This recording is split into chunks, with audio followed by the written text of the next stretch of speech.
All right, there we go.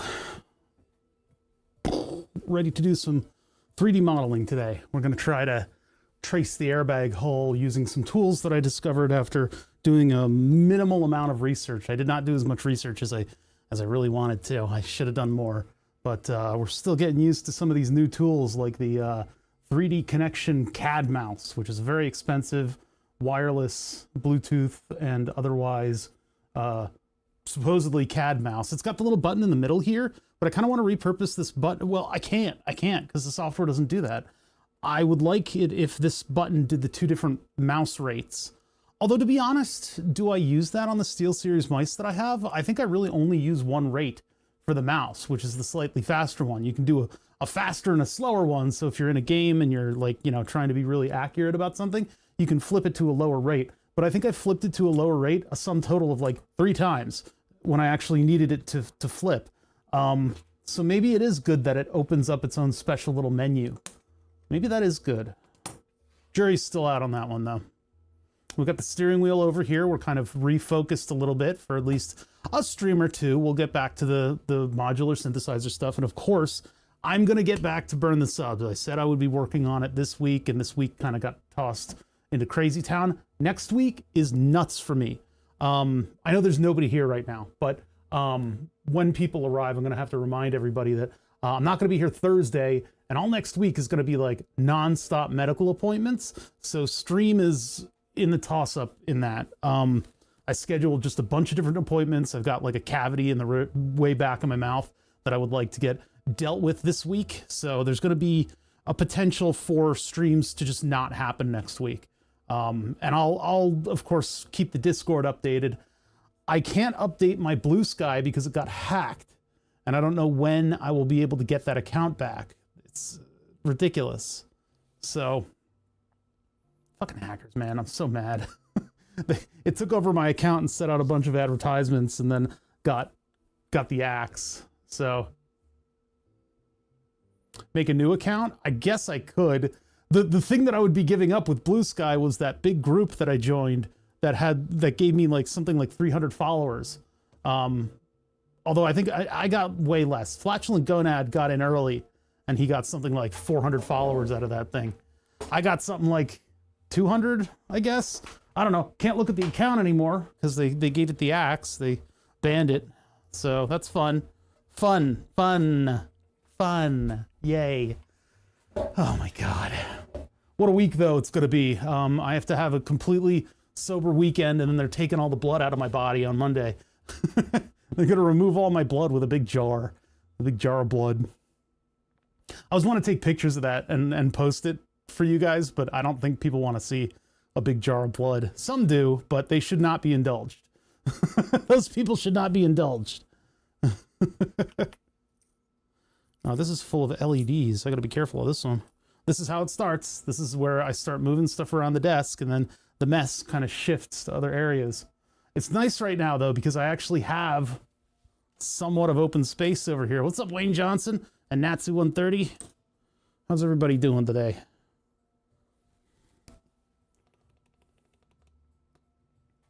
There we go. Boy, I was reading up today about what happened with Kerbal Space Program, or at least just people talking about that. KSP2, the whole publisher is just not doing anything with that now. Like they've pretty much evaporated after all of the hype of that preview trailer for KSP2. Oh my God! Apparently the studio must have put all their resources into the trailer and not into the actual game, which is really disappointing because Kerbal Space Program is like a big. I really love that game. I mean, we still have the original Kerbal Space Program. I don't know what the status of the marketplace is for that, but I'm very disappointed that studio didn't do anything with the IP after all of all the hype that surrounded it. You know, I was very excited. What am I looking at over here? What is this? Oh, piece of 3M dual lock. Okay, that goes somewhere else. I need to start. This shelf is starting to get kind of bad. The upper shelf is starting to get kind of bad. There's some detritus that has been accumulating in this area. Not for lack of things that I actually need on a regular basis, like a Captain tape, but like, why is there a floppy disk up here? Nobody knows what this is anymore. It's a save icon. It's a physical save icon. You look at this. You save your game. What are you gonna do? What are you gonna do with 1.5 megabytes? I fit Blur Song 2, the MP3, on one of these guys. And I wasn't using super high density. This is 1.5 megabytes. I was able to fit Song 2 by Blur, Damon Alvarez, frontman of Gorillaz, onto this disc, onto a disc of this size. Back in the days of video editing on a Macintosh that had a dual tape drive. It was not, no, it didn't have a dual tape drive. It was, the Macintosh was where I got the music from, but it was VHS to VHS, cutting and recording. I printed the save icon. What's up, Madam You? This was like a feat of my teenage life was fitting one entire MP3 onto a floppy. It was in a pinch. I was making a video for the AV club, which was my excuse not to play a sport in high school for that term. You had to do like 3 sports a year, and if you did AV, you didn't have to play a sport. And I didn't feel like managing the tennis team or getting made fun of for getting cramps as a diabetic, so I decided to do a little video editing. And I made a video about sports with very little footage, and it was kind of a dumb video. And everybody had to sit through it during an assembly. Everybody had to sit through my stupid video. It was very dumb. It was very dumb. Nobody else remembers it but me, of course. That's how those things always go. Nobody remembers it. Oh, that I slept through that. Like, so.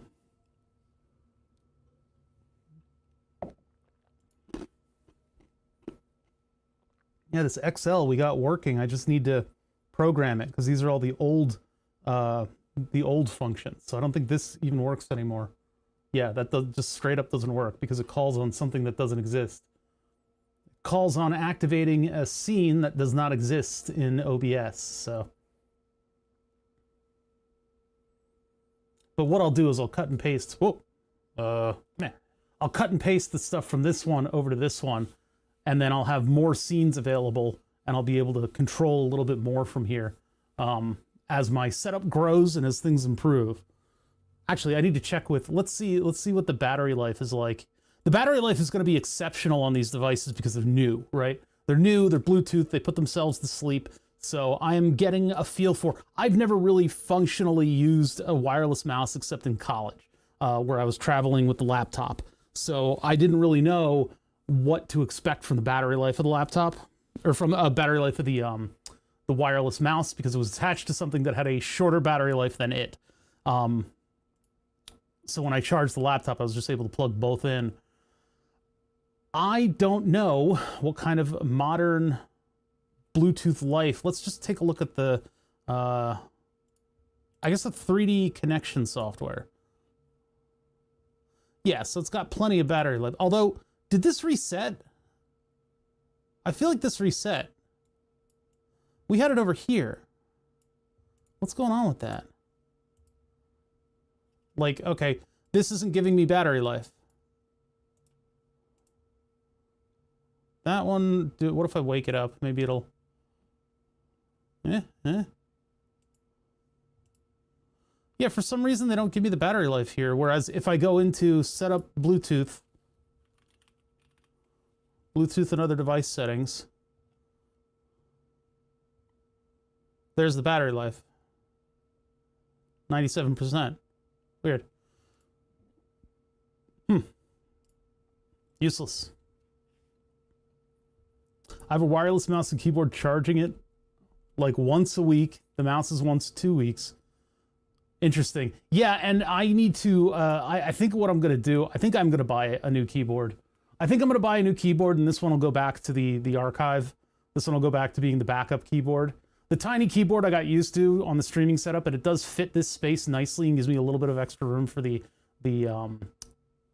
Space Mouse. But this one has been plugged in for a century, and I tried to get it to run off battery and it just wouldn't. I think it's eaten itself. Like there's no more Bluetooth capabilities on this thing. There's a switch on the back, but like if I unplug it, all the lights are off. And if I hold FN and one of the Bluetooth things, it doesn't light up. Because that's what's supposed to get it to program the one Bluetooth thing. What if I just hold down the Bluetooth thing? No, nothing.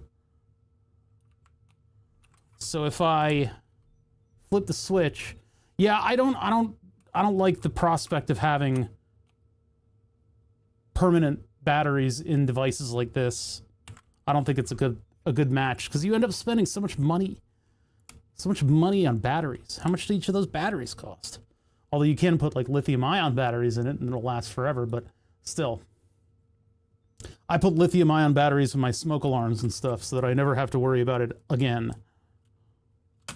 Whoa. Function Q. That should by all means get it to start looking for Bluetooth. But I think the battery is just gone on this thing. That's weird though because it's not that old. I guess it is. I guess it is. You can have a wireless desk and never need to charge it. What if you have those pads? That's a clever idea. This keyboard sucks. It's full of dust. A very reputable and commonly known brand, Drivo. I looked up what other keyboards Drivo has, and they basically just have a slight update on this one that has USB-C. And it was like 37 bucks. So I don't think I'm going to go with the same brand. I think I'm going to go with a $60 one that looks like it's the same. It's probably the same brain powering it. Always keep a paintbrush nearby, chat. Keep a paintbrush nearby. They're really good at cleaning dust. I don't know if I've got a bunch of dust in here now. Oh god, there's one giant dog hair in my soda. No! These are probably not the best tweezers for food stuff. Get a pair of tweezers that might be slightly sanitary. These. I've never used these. And they're stainless. Got them. Yeah, the dummy ink cartridge. That's a thing that the Brother printer needed, and I didn't know it needed that. Where you have to swap it to the dummy and then swap to the ink cartridge that you refilled, or have a dummy have two sets of cartridges. You refill one set, swap it with the other, and then the other gets refilled when the time comes.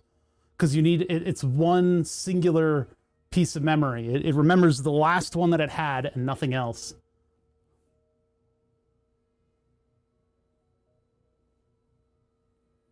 Oh, but you were saying it. Oh, I see. You were saying it has like an almost non-functional battery in it. That's annoying.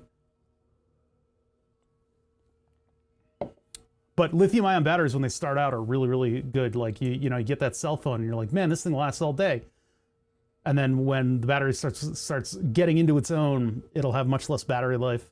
That's what I mean about these. It'll seem like the Puck mouse and the Space Mouse and the CAD mouse will feel like it's got infinite battery, but then in a couple years, I'll have a better impression of what the battery's like. But by then, all the reviews have gone in, so that's the calculus of lithium-ion battery-powered devices. That you get it, and you're like, yeah, the battery life is great, and then it wears down, and then you're like, oh, I wish I could have said that in my review, but the reviews are already in. Yeah, nobody's looking at it anymore. Yeah. It's tricky, but I mean, it's interesting that nobody considers that too. Yeah. Like when I first got my Pixel 6, I was like, holy shit, this phone has a ton of battery life. I can do anything with it. The battery still lasts a day, but I keep these the wireless charging cradles everywhere because I want to keep that battery topped off as often as possible. My Pixel 6 is also my pancreas, so I have to be really careful with it and make sure that I don't drop it and break it, and also that I have it functioning at all times. So I need to be militant about that. So everywhere that I sit down, I have a wireless charger that I can plop this thing into. just to keep that battery topped off. Because also, lithium-ion cells are physical energy storage, and that physical energy storage, when it's hit with temperature swings and when it's hit with full charge and discharge cycles on a microscopic scale, that thing's expanding and contracting. And because the lithium-ion substrate isn't exactly a gel or a liquid, it will form cracks. And when those cracks form, the battery is less effective.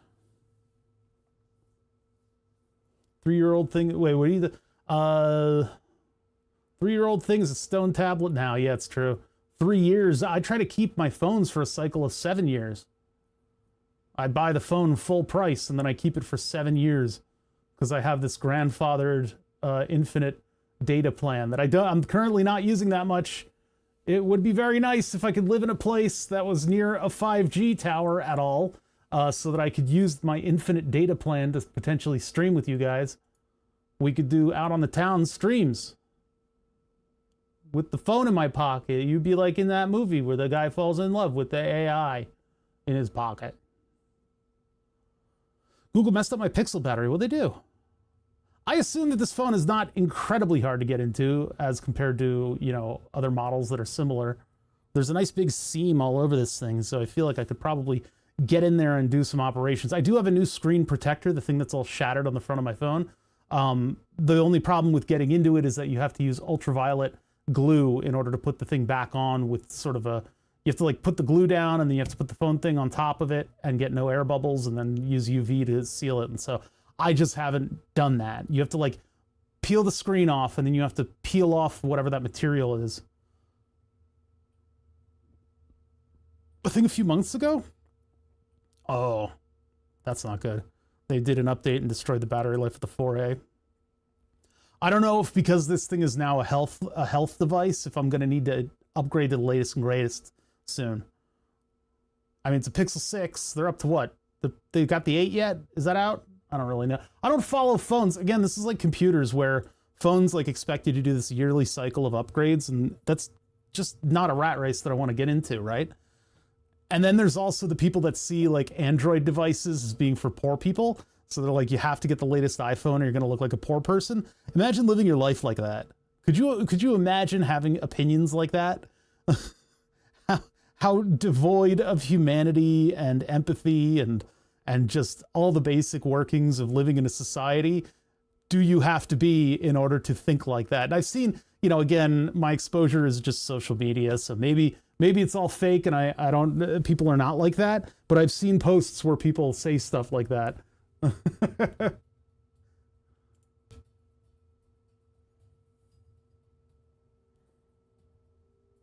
They're up to 9. Oh my God, Pixel 9. What are they even doing with features? Well, maybe they got rid of the raccoon band on the back, because this is a little ridiculous. I know everything seems to want to get thinner and lighter and stuff, but if they just made the whole phone this thick and put extra battery in it, I would be sold. I would love it. If the phone weighed like 2 pounds and lasted a month and a half on the battery.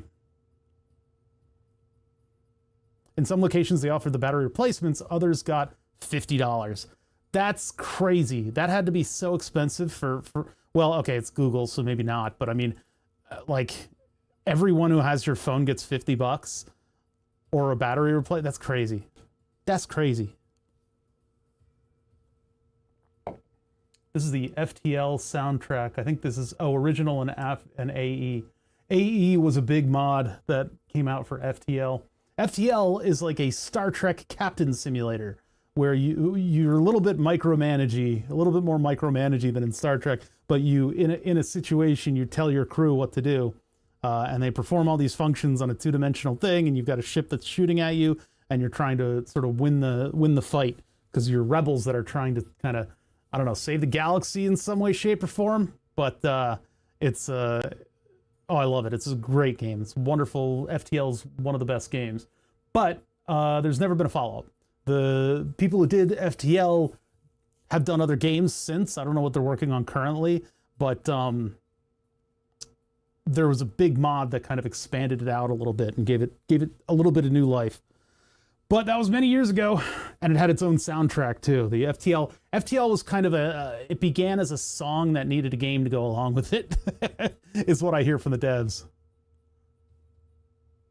I've been looking to update my phone since the S8 screen ghost, unless I have it set to highest or lowest brightness. Chester Willard in the Discord dropped his exact replica of my phone, and it has his phone seems to have the exact same crack pattern on it as mine does, and it completely destroyed the screen. It went completely green static through the whole thing. So I'm a little nervous about the state of this one. I don't know what happens if I drop it and it explodes, because then I don't have a pancreas. My pancreas is attached to this phone. God, that medical device company is really hands-on. They send you texts, they call you, they do all kinds of stuff to make sure you get your supplies. Okay, this is... Where's my actual FTL music? Come on. There we go. It might actually be kind of quiet. Give that a boost. The SoundCloud stuff is much higher volume than YouTube.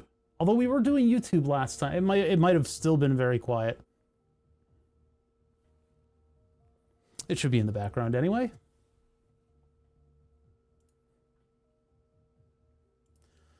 Yeah, I don't know. Do I need a new phone? No. Do I use my phone for all that it is? No.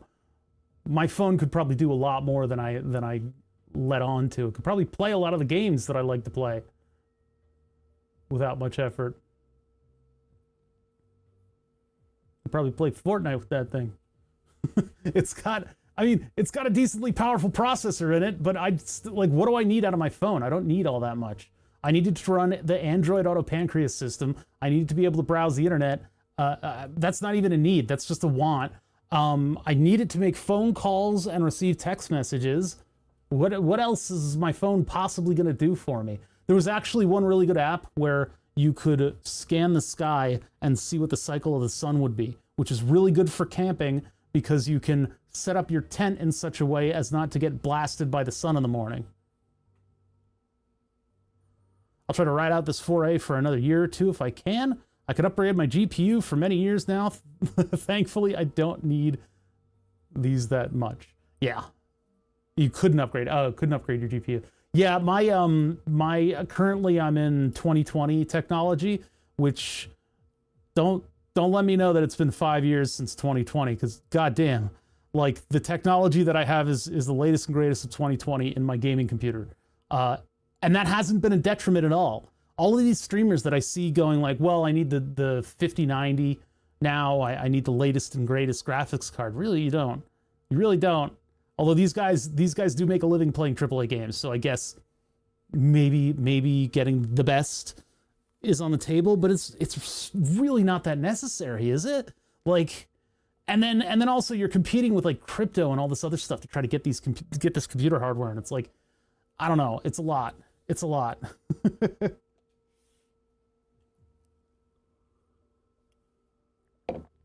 But then you turn around and play indie games like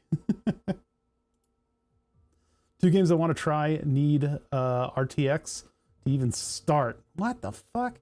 Thankfully, they'll get cheaper by the time I get there. You know, that patient gaming is a wonderful thing to have to do. 5090 struggling to play a game at 30 FPS without using AI to generate 3/4 of the frames. That whole thing, my mother will not get over the fact that they had to buy a new TV, right? Because every smart TV you buy is like screaming for the sweet silence release of death, because the processor is being so overtaxed. So you hit a button and the computer's like, and then it pulls up a window, right? I've never seen a smart TV that actually like is comfortable in their own functionality and you push the button and something instantly happens. I don't know why they don't design TVs that way, but now they're putting things in to the TVs like AI frame interpolation and stuff, as if we as a society already, those of us who notice it, because sometimes it goes unnoticed, and I don't understand what's wrong with the brains of people that don't see this, but the frame interpolation ruins stuff. It's great for like sports, but when you do frame interpolation on animation, it ruins it because the animation was designed to be a particular way. And if you do frame interpolation on some programs, it produces this sloppy sort of too fast movement because things were meant to be at the FPS that they were filmed at. It's so maddening and frustrating. And so, hey, what's up, Walrus? How you doing? And so all these companies want to put that into their TV and show off that function. So when you turn on the TV, it's always got it enabled, right? And you have to go into menus and turn it off. And then people don't notice it, and so it's just on their TVs. And I'm like, why does everything look stupid? Like, I can't, do I have mental problems? Possibly, yeah, that's probably but still, it makes you think that you're going crazy because everything looks off. You're like, am I hallucinating? Why does this look weird? Am I passing out? Is that what's happening? My brain is struggling for oxygen, and so it's decided to start hallucinating things, which is why things look so weird and herky-jerky. But no, it's because it's interpreting frames. And so now on the outside of the TV box, they have AI plastered on it. Because again, my folks have this TV that they use every night, and it eventually just went and died. Like it just could no longer function. And it didn't sound like a bad capacitor because again, today's models are so complicated that they're a mini computer. There's so much going on that if something turns on and it just fails, it's like, well, I don't know, maybe a sunspot knocked out a piece of silicon or something like that. But I'm not going to be able to open that thing up and actually interpret the technology and figure out where the problem is and replace something. I can't do that. It's just too technologically advanced now. Everything is just one big ASIC doing everything that it needs to do. So they had to buy a new computer, a new TV. And the box has AI on it. And of course, AI is now in the news because Google just released their very near enough as makes no difference to looking like stock photography AI, which again, that's going to be the death of stock photography in commercials. Commercials are not going to spend $100,000 to put together actors and film, white people vacations in order to make their medical advertisement. Instead, they're going to put a prompt down and hit enter and pay $250 a month to Google to make it. And it'll be near enough as makes no difference because it's already been fed all the existing stock video footage that exists. The only way to really truly identify it is stuff in the background gets a little weird, hands get a little weird, everybody is a little bit too smiley and laughy. That's now. Remember, a couple years ago, we were watching Will Smith eat spaghetti and everything was going crazy. And a couple years before that, everything was dogs, right? Everything was dogs. It would interpret everything as dogs. Everything as dogs became actual lifelike, non-existing scenes that are video with audio that has never existed before of people talking about nonsense. They're just prompted. We must go back to CRTs. I know, we need our magnetic fields doing the row scanning.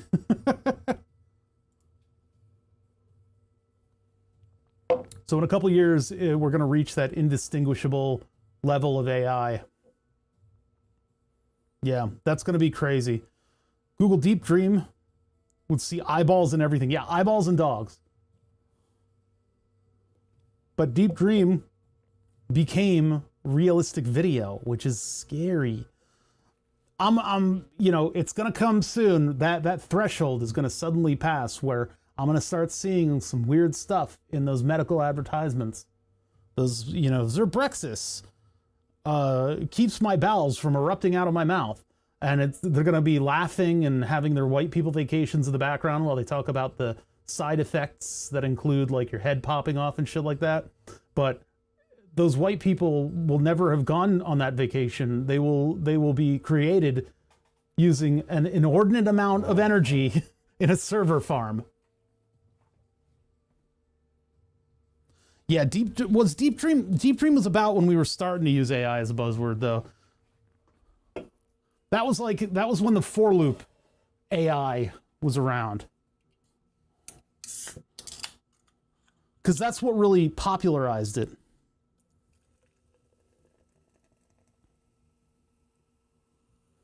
Yeah, I don't think it's that kind of technology. I don't think it's like the 3D thing. 3D and everything. 3D had this sort of thing where you had to actually do work in order to make your 3D game work and be fun and operate properly.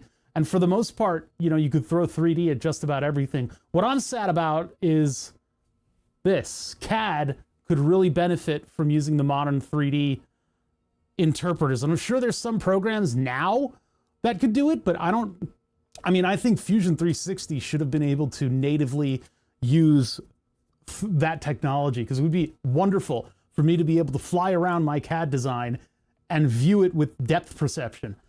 Supposedly you could do it if you made like an Unreal Engine plugin, but I wasn't about to get into game design. Yeah, we haven't started streaming. I'm just talking. Man. Wait, did my petulant thing, did that come up? That should have busted up and been giant. Oh, maybe because you put it in quotes. Maybe that didn't do it. Let me add that to the criteria. Where is Node-RED? Do we have a Node-RED going? I think I need to open a new one. Yeah, I think I closed it. All right, Node-RED. Node-RED! Oh, no, that's not what I'm looking for. Node-RED. This guy. No, not today. I talked about it earlier. I want to work on BTS. We are working on modeling my hull, my airbag hull. And then I would like to get to BTS very soon. But this week has been kind of a toss-up. Stuff's getting crazy. And by the way, I am not going to be able to stream on, I think, Thursday of next week, because I have doctor's appointments all next week. So next week, streams are kind of a toss-up. If I have one, we're lucky, right?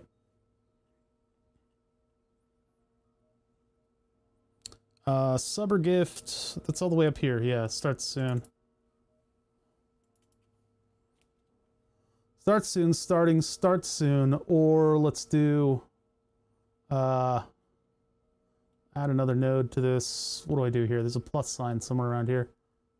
There it is. Add,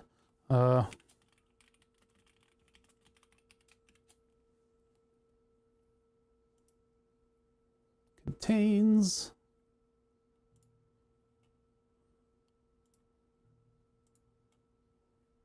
Was that one, did we capitalize? Oh yeah, that was all cap. Okay, contains.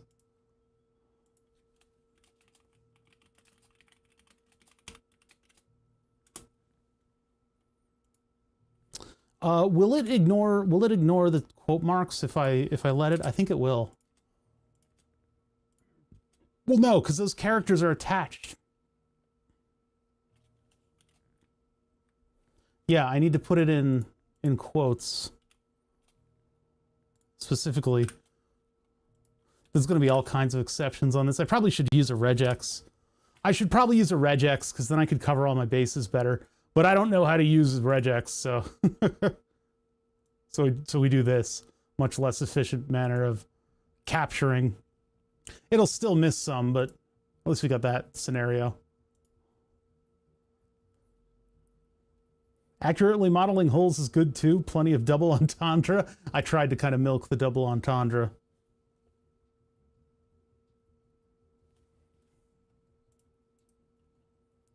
Right. One thing I have to do is use my animated gradient on the borders of these windows. I got to figure that one out. ChatGPT is pretty good at regex. That's interesting. Guy watching YouTube is modifying the suspension of a car. He needed to find the size of a plate to weld. He cut to a shot of cardboard in the shape of the hole. What is CAD? Yeah, no, CAD, if you've ever seen, you might like Project Binky. Project Binky is two blokes in England modifying a very capable motor into a Mini, but before they got to that, they had to get rid of all of the speed holes that existed in a car that was kept in the north of England.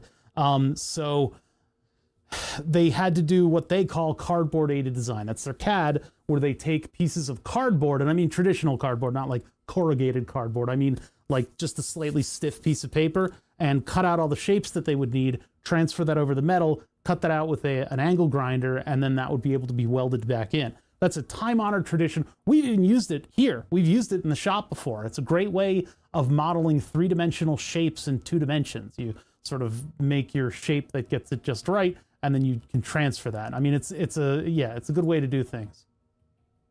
Every time somebody uses corrugated cardboard for a template, I cringe and scream. That will mess up your dimensions so badly. It may be stiff and easy to work with and available, but mostly corrugated cardboard is for putting under stuff. Like, that's its primary use in the garage. Yeah, yeah. If you want accuracy and you want to actually make something that doesn't ruin what you're installing it into, you got to use the thin stuff. You can't use corrugated. But yeah, that's the old you know, CAD is cardboard aided design. Yeah, the giant Sharpie marker. Which side of the Sharpie are you cutting on? It can either ruin your part or also ruin your part, to be honest.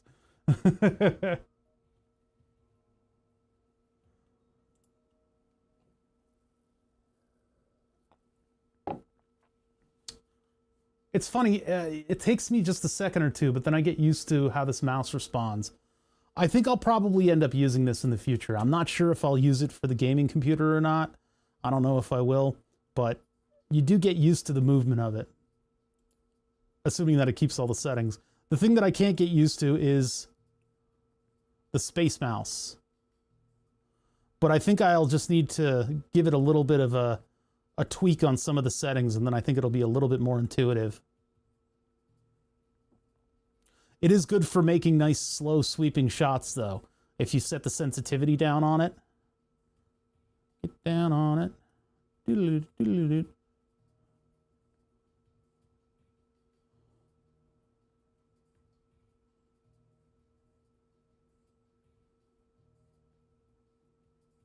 Yeah, I don't know. I could get used to it. Yeah, so I'm in the Fusion 360 Creators Program, which means I get this somewhat expensive software for free for doing these hashtag AutoCAD ads. In addition to that, they are able to negotiate with, because they are on a higher level than me. Like if I sent 3D Connection a letter saying, hey, I'm a creator, I would love to use your product, there's no chance that that email is going to get to the right place. And even if it does, they'll look at my channel and go, worm, filthy worm, of course I will not give you that. As a small creator myself, being in the Fusion 360 program is pretty cool because they can then negotiate with these suppliers, and the supplier says, I want to send this to a bunch of creators and have them just use our hardware so that it gets seen. And so I'm not really an advocate of the 3D mouse, but I do have the wired version of this thing. This is the 3DX Connection Space Mouse. And what this gives you is a 6 degree of freedom control. So you can pull it up, you can twist it, you can pinch it, you can kind of, no, wait, no. No, but you can basically manipulate this puck in such a manner as to move your view in a CAD program. And they give you these little buttons to do extra stuff. I don't know. We'll see if it's useful. Sounds useful. I need that. It's mostly good for making like media about the 3D model. Like, you know, in a program like Fusion 360, I'm fine navigating with the mouse. And I think Fusion has put a lot into the method of moving the camera around in their CAD program. I think it kind of excels in this manner as compared to something like Blender, whose camera can kind of get a little crusty in places. Now in Blender, the 3D Connection, the 3D mouse, the space mouse, probably is really actually amazing because this would be your camera control instead of something that can snap to something that you don't really appreciate or can change parameters on you when you don't want to. This would be very useful if I was doing individual vector editing in Blender, right? But in Fusion 360, I think it has its place, but it's mostly to get like cool shots of stuff, right? You're just like, whoa, I'm flying through my own design. Right there, it got a little squirrely. Like, oh God, I'm pivoting too hard.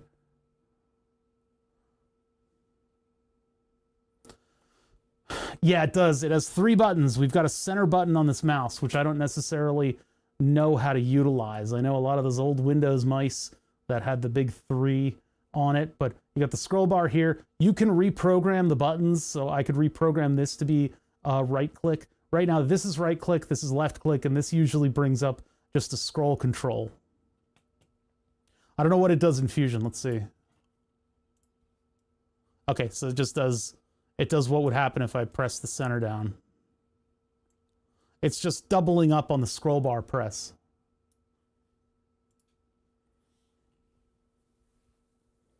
That would be my use case for it. Seems a bit expensive though. At least the basic model is like $200. Yeah, they're not cheap. You can DIY this too. There is the, you know, on Thingiverse, people have tried to build their own Space Mouse type controls. I think Fatanon might have done a little bit to make one. I think, not sure. I don't know. It's decently useful. I don't know why this part doesn't light up and they don't give me the control in order to make it light up. They could, 3D Connection could give us a little bit more control. I mean, I'm looking at my previous use of SteelSeries hardware as an example of giving me that level of control. Because even in the SteelSeries software, I can program macros and stuff too, which has been incredibly useful in certain games that aren't as accommodating. Like I can set up a macro, excuse me, sorry. I set up a macro in abiotic factor to throw nets so that I could level up net throwing.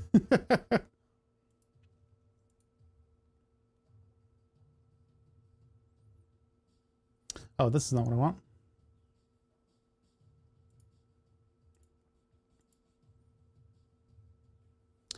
I mean, maybe when I plug it in, it will.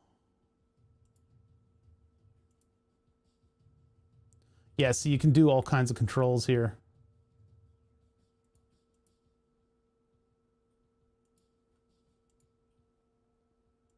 I don't know what I would set them to do, though.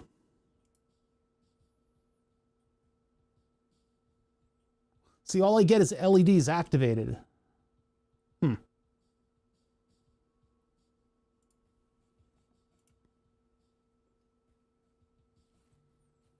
Oh, tilting zooms me in and out? What? Oh, no, never mind.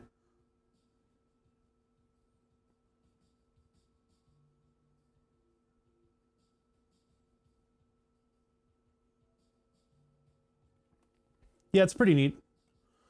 The Space Mouse would need a third hand to be more effective. Yeah, I mean, you get used to mouse and keyboard and doing all the movement and view shortcuts. And when you get something like this, it takes your other hand off the keyboard. So it's a little bit more difficult to kind of get to know. You can get a version that has more buttons on it, though. There's the big one with like the cradle that's used in all kinds of different sci-fi shows as a control. But like what do you assign to those macros? You know, you've got all these keys on a keyboard that do all these different functions. They've got control functions and shift functions, and you've got the full letters in order to remind you of what it is so you don't have to fully memorize what the control is. Yeah, it's a whole thing. I don't know. I don't think you can use this as a normal mouse. That would be an interesting thing. I don't know. I don't think they have that functionality. I mean, I don't see in the software 3D Connection application. Hold on, let's open it up again. Settings. Yeah, it doesn't seem like you can use it as a... I'm not sure about doing that. Beating Skyrim with a Space Mouse. That would be very strange, but it would, you know... Having it able to move this stuff around as like a normal mouse. Space Mouse as normal. Let's Google this. Let's make sure. I want to be factual in all of my representations of this thing, so...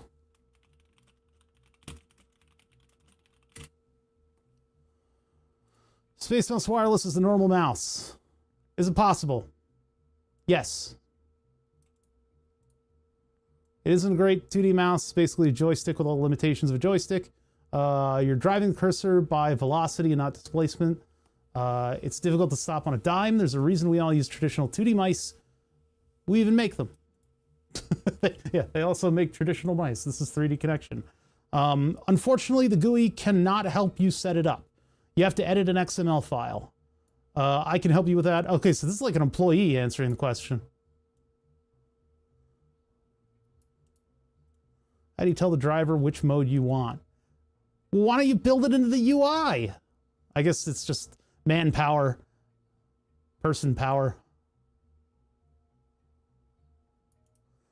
You could have two of them. One is a 2D mouse and one is a 3D mouse. I am all pucks all the time.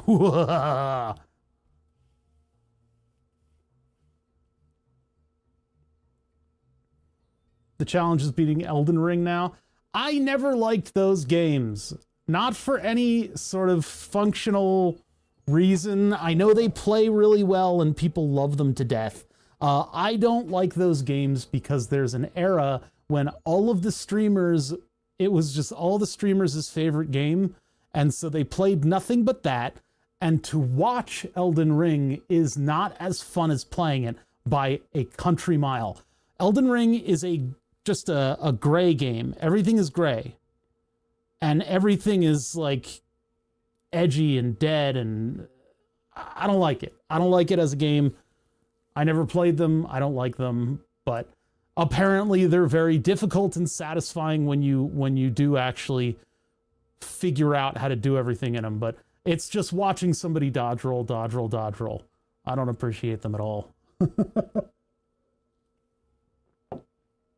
6 DOF game? Yes. Maybe not Descent. And some 6 Degree of Freedom games, you want to be able to switch directions very quickly, and a joystick doesn't really help you with that. But Kerbal Space Program, when it comes time to dock, if you know that 3D mouse, it can make that docking procedure so much nicer. And then in the design phase for games like Kerbal Space Program, I was able to get into the nooks and crannies of my device, of my rocket, and put struts internally to the rocket to keep everything from flexing at super high speeds. So I made a replica of the Skylon single stage to orbit. I never was able to take that thing into orbit though. I got it to have like flame trails in atmosphere at the very top of the atmosphere, but I was never able to get it to kick upwards. And I think I needed to have like a macro button or something to have the engines flip over to rocket fuel. I think that was my problem. Leaving them in auto kept me with the joystick pinned to the back, and it was just skirting on the atmosphere.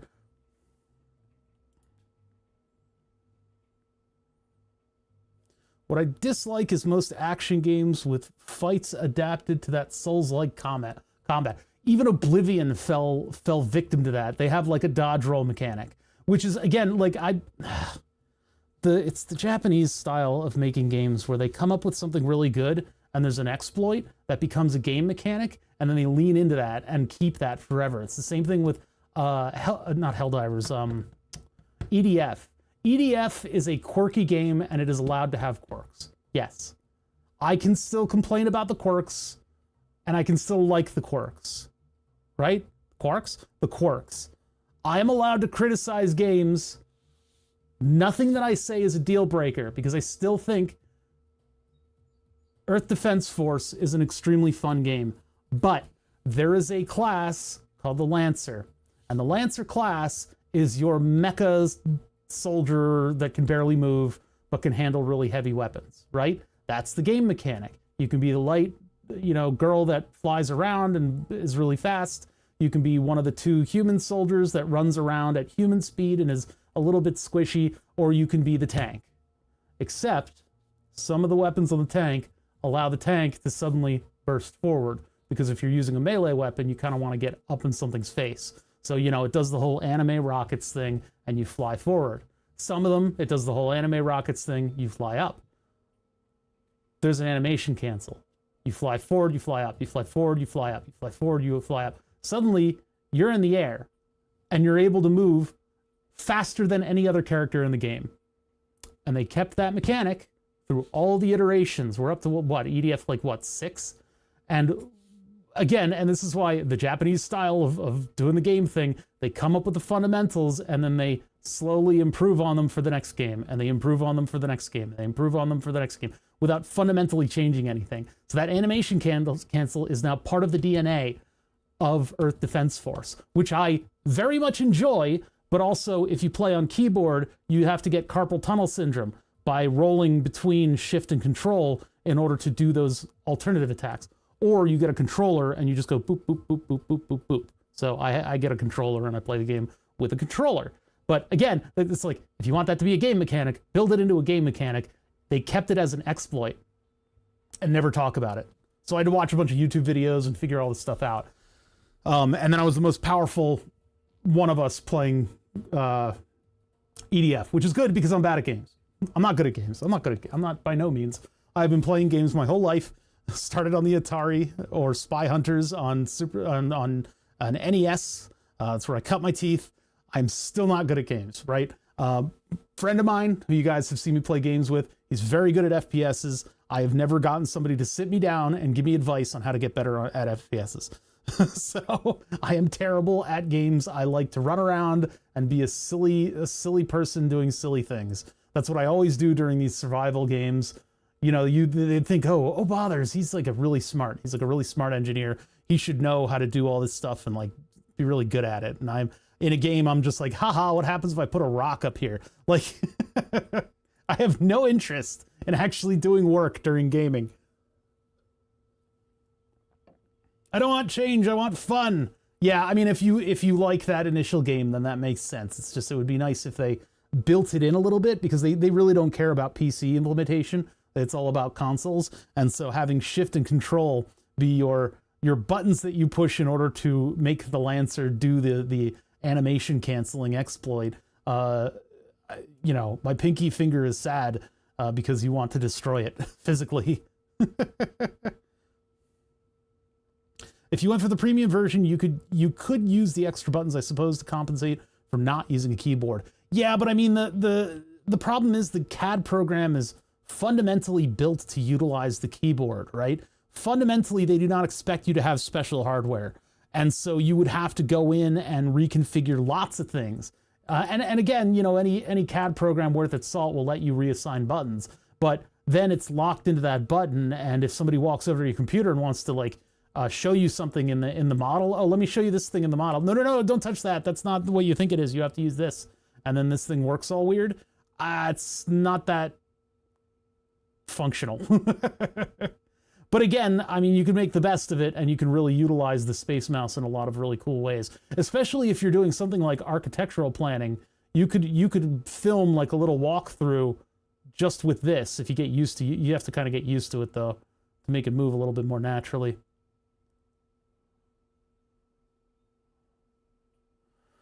But Fusion knows that this product exists, and so I think they've done some stuff to make using it a little bit easier.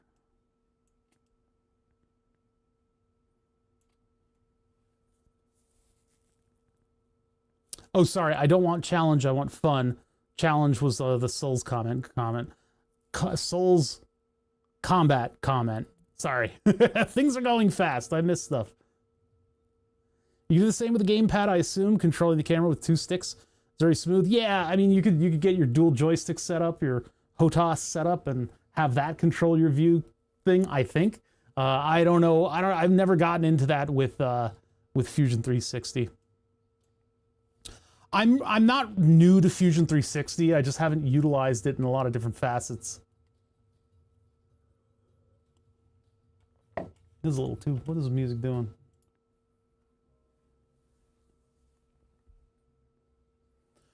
All right. So I think tomorrow what I'm going to do, all of the hot peppers that I pickled, I think I got to go back through and recan them because they are way too salty. I tried them out and it was like biting into a salt packet. Hands on stick and cock. Hosak. That sounds like a good time. No, I already said that. I already answered that. I think what I'm going to do is take the pickled hot peppers and basically, maybe not can for can. I think what I can do is I can make the solution, the sugary solution that's supposed to be the pickles, like the brine of the pickles, I can make separately. And what I'll do is I'll take individual cans, put them in a strainer, like not a pasta strainer, like a wire strainer, wash them just with tap water, and then put them back into the jar and divvy out the pickle solution to each one. That way there's no cross-contamination. I can taste them and see if they're okay, and I can know which ones have too much salt, et cetera, et cetera, et cetera. I will not, if I use the boiling solution, like if I take the solution, I take it up to a boil, and I instantly pour it into the jar, I can close the jar, invert it, put it back, and it'll be canned. So I think I can save myself having to boil all of the cans, having to steam them.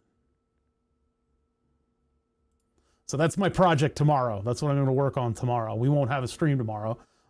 Next week is up in flux. Next week is complete flux. And I don't mean like heartburn. I mean, I've got medical appointments all next week. This just happens every now and then. Next week and the week after, I'm going to do a couple streams, and I'll try to keep up on numbers, because obviously the weekend is free. But I've got medical appointments all the while. So if I have a particularly bad one, hold on. I need to take a heartburn medication. That's what I need to do. If I have a particularly bad medical appointment, I might not be able to do a stream on that day. I have one of the days, I have all of my blood work that has to be done all at once. And so they extract a big jar of blood from my body. So I may not be up for streaming the next day. I know that's, for some people, that's totally non-traumatic. They can go give blood and then they run a marathon. But for me, it's pretty traumatic, because they can't get to my veins. On Sunday night, I'm going to be chugging water. Water in order to thin my blood out and make sure there's plenty of stuff there in order for them to get it out of my body. Otherwise, it is a hellish visit for me.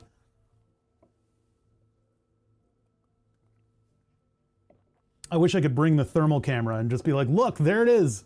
There's a huge throughway on my arm that you can take advantage of.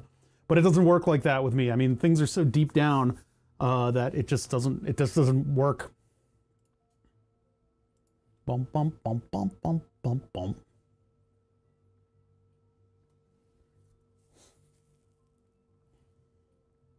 What are we doing today? We're going to get to it. We're going to use a couple different techniques to try to model this pathway, and we might need to look up tutorials, but we have the whole day to work on the wheel, and people are not around, so I can be perfectly loud-ish. We're not doing anything crazy. We'll get back to that 100-volt emote thrower too. I need to buy hardware for that, and since who knows what the hell's going on with tariffs, I wanted to let things play out for a little while. So we're trying to get to other projects that don't require me to order parts, like that. That thing doesn't require me to order parts, so we will pivot over to burn the subs, because we need to build 2 wiring harnesses with it. So if I feel like having a moderately brain dead day, we can just build wiring harnesses, which I hate those streams. I do, guys, I hate those streams where all I'm doing is wiring something, where I'm just using the crimper time and time again. Maybe we can come up with some kind of like a helper for the crimper. I think I can come up with something that would help me crimp wires a little bit more consistently, because there were some things on Thingiverse that got me to thinking. They got me stinking thinking about clips and stuff that we might be able to print out and design in order to help crimping. Let's take a look. Oh my God. Oh, that's fun. Do these guys know why models have these little connecting things on them? Do they know why? Why are we replicating these with 3D printers? This is not really, I know it's for fun, but to be honest, like the PLA models, the reason that they're like that is because they are injection molded plastic. And so you have these pathways to provide plastics to all the different things. It's not so that they all hang up on a flat thing. They wouldn't have provided the models like that if they didn't have to. It saves them a lot of money, and then you can do the job of cutting off the little stem. One of my favorite things in movies is kit bashing. I love it. I love it, love it, love it. And if you're familiar with models, you can see a lot of kit bashing in old movies. It's just wonderful. Okay, so what we're looking for is crimp helper, I guess. No. I wish I could like categorize it. Oh my God. And they put ads on here like that. I really need to get either a Pi-hole running or switch this machine to Firefox, but I don't know. Chrome has a couple advantages for the stream, like having a blank landing page plugin. What the fuck? Google ad? What? That was an ad over the website? Has that been a thing? Did I just miss out on that before? Polarizing pin plug. Oh, that's neat. So that's a plug that you can insert into the into the header if you're making a custom header, and then that keeps you from plugging it in backwards.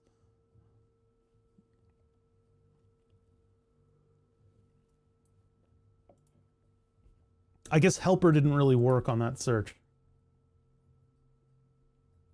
You can set Firefox to an empty HTML page. It's something that I have to do, and I just haven't done it.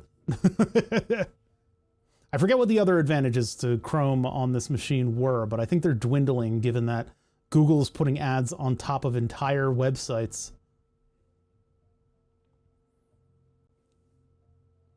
Wire crimp, just wire crimp. That should be generic enough that we find. I don't want an actual wire crimp, I want a helping tool. See, DuPont crimping tool adapter, this kind of thing.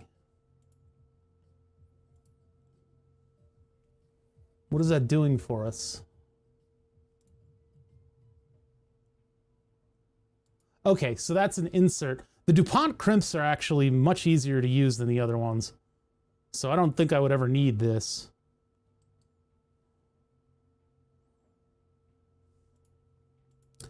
Oh boy, the internet is nigh on unusable without ad blocking, isn't it? This is for the PA9, which is the one that I have, which desperately does need a little helper tool. So what this does is it allows you to shove the crimp onto the initial crimp and keep it aligned. And then you can insert the wire into that. Oh, I see. Oh no, it keeps it on a little pedestal. A little pedestal. Jeez. Remember when I could use language? I don't. Well, the whole point is that the 3D print would not get crushed at all. The 3D print is just there to help position the microscopic crimps that you need to position to do these things. I was looking for something that you would like plug the crimp into in the front and it would keep it in alignment. But this is, I don't know, this one seems a little unnecessary. I guess what it does is it keeps this from bending downwards.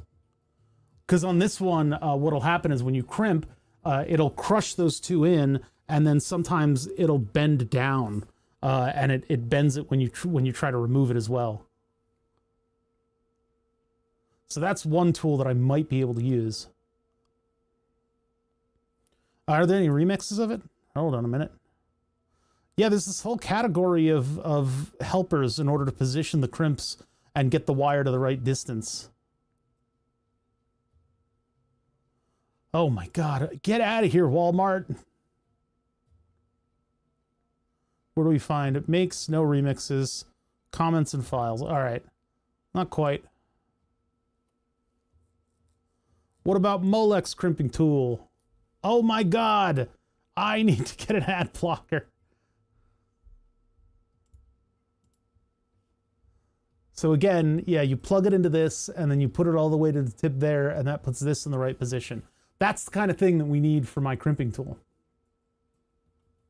But for the JSTs, because most of Burn the Subs is going to be JST crimps.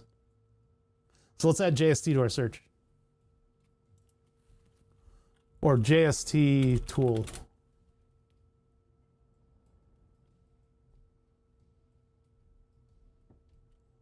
Connector tool, huh? What? Oh, that's for removing it, so you don't pull the wires out. Dean's connector kit. I don't know if I trust a 3D printed crimper. I think you probably should have a metal tool in order to do that. RCY connector handle. Crimping pegboard. No. Tools to plug in. Extractors, over-engineered JST connector pliers, crimper helper. That's what kind of we're looking for. pH locator. There we go. What in the world?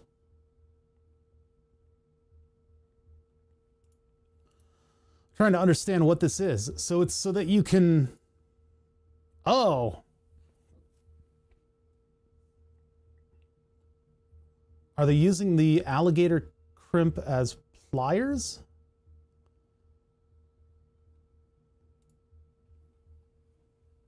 Because that kind of looks like it's the helper tool, but not really. It certainly, is it so that you can bend it yourself?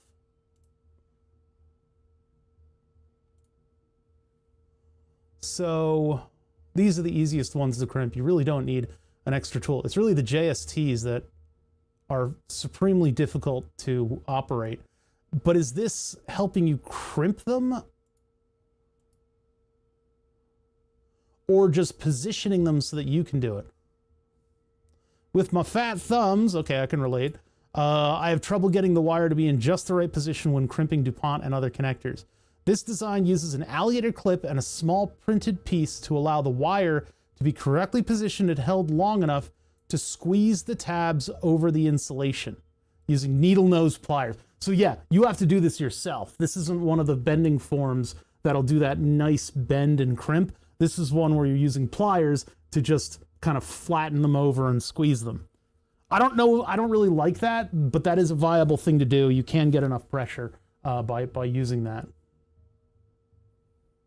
Oh, bother, I was here much earlier, but Ed Curie went live. It's fine. I don't need to hear about Ed Curie. I was just saying that with my pickled peppers, what I'm going to end up doing in order to save myself time and agony. The pickled peppers ended up being extremely super duper salty. So what I'm going to do is I'm going to look up a recipe for pickle brine that doesn't use apple cider vinegar. I want to use white vinegar in it, right? I got a big bottle of white vinegar with our home cleaning supplies. It's still edible. It's edible. But I'm going to use white vinegar this time on a sweet pepper brine. And I'm going to make sure that when I make it, it's not too salty. And then I'm going to open up the jars that I made, all those jars that I had in here the other day, open up the jars, put it in a strainer, and just wash it with water. And unfortunately, I'm going to get rid of some of that good brine, but I can take the boiling brine, add it to the peppers in the jar, quickly close it, invert it, and those will basically be canned at that point. You should be using white vinegar. White vinegar is preferable, and of course salt. I'm not using bay leaves. No, I'm not going to put bay leaves in it. Keeps your pickles fresh and crisp. Well, these are pickled peppers, but I'm not going to use bay leaves. I'm going to make the brine separate. These have been sitting in a different recipe brine that is way too salty. Way too salty. So I need to get rid of some of that salt. So I need to get rid of the brine. I need to wash the pickles. Whatever's left of that brine is in the pickles, so that'll express itself into whatever pickling substrate that I make. And so they'll still have their unique flavors. I think they're probably going to miss out on a lot of the spiciness, but we'll see. I mean, I'm going to try. I'm going to try to resuscitate all those pickles that I made. See how your pickles last without bay leaves. Is that a threat? Are you threatening me with this bay leaf shit? It sounds like a threat. A thinly veiled threat. Oh, let's see how your pickles last. So this isn't what I wanted, although it is very similar to what I want. I want something that will help me like this. This is exactly what I want. This way you can insert the thing into here and get the wire positioning correct and then crimp it.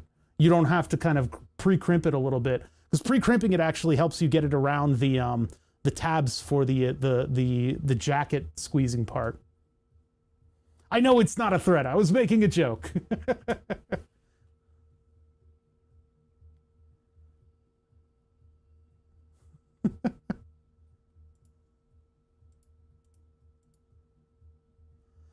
But yeah, this way you can get just the right amount of the wire coming after the jacket crimp. This is exactly what I need. Now, is this the same design as my crimp? I think it's very close, which makes this kind of a good thing to print, although there's no picture of it. Oh, here it is. So that's all it is. It's just a little thing that you would attach, and maybe that might be for a magnet. Let's see. JST-PH crimpers are really tiny. I just don't have enough hands to get this to sit in the crimper, plus hold the wire, plus hold the crimper itself. I can't spend $800 on the real one. Yeah, a crimper with a locator. So you made yourself, let's see. May take a few prints to get it right. I doubt that. JST-PH locator for Hobby King, and then my crimper, what does this look like? The Presivia.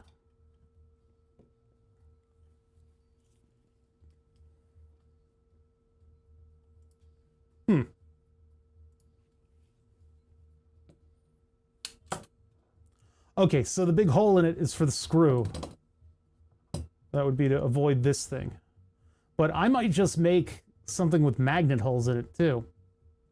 Yeah, the modeling adventure continues. I've got a couple things that I want to try. How far over? Why? It's already 2 o'clock? I guess I started a couple minutes late. How long have I been streaming? An hour and 10 minutes.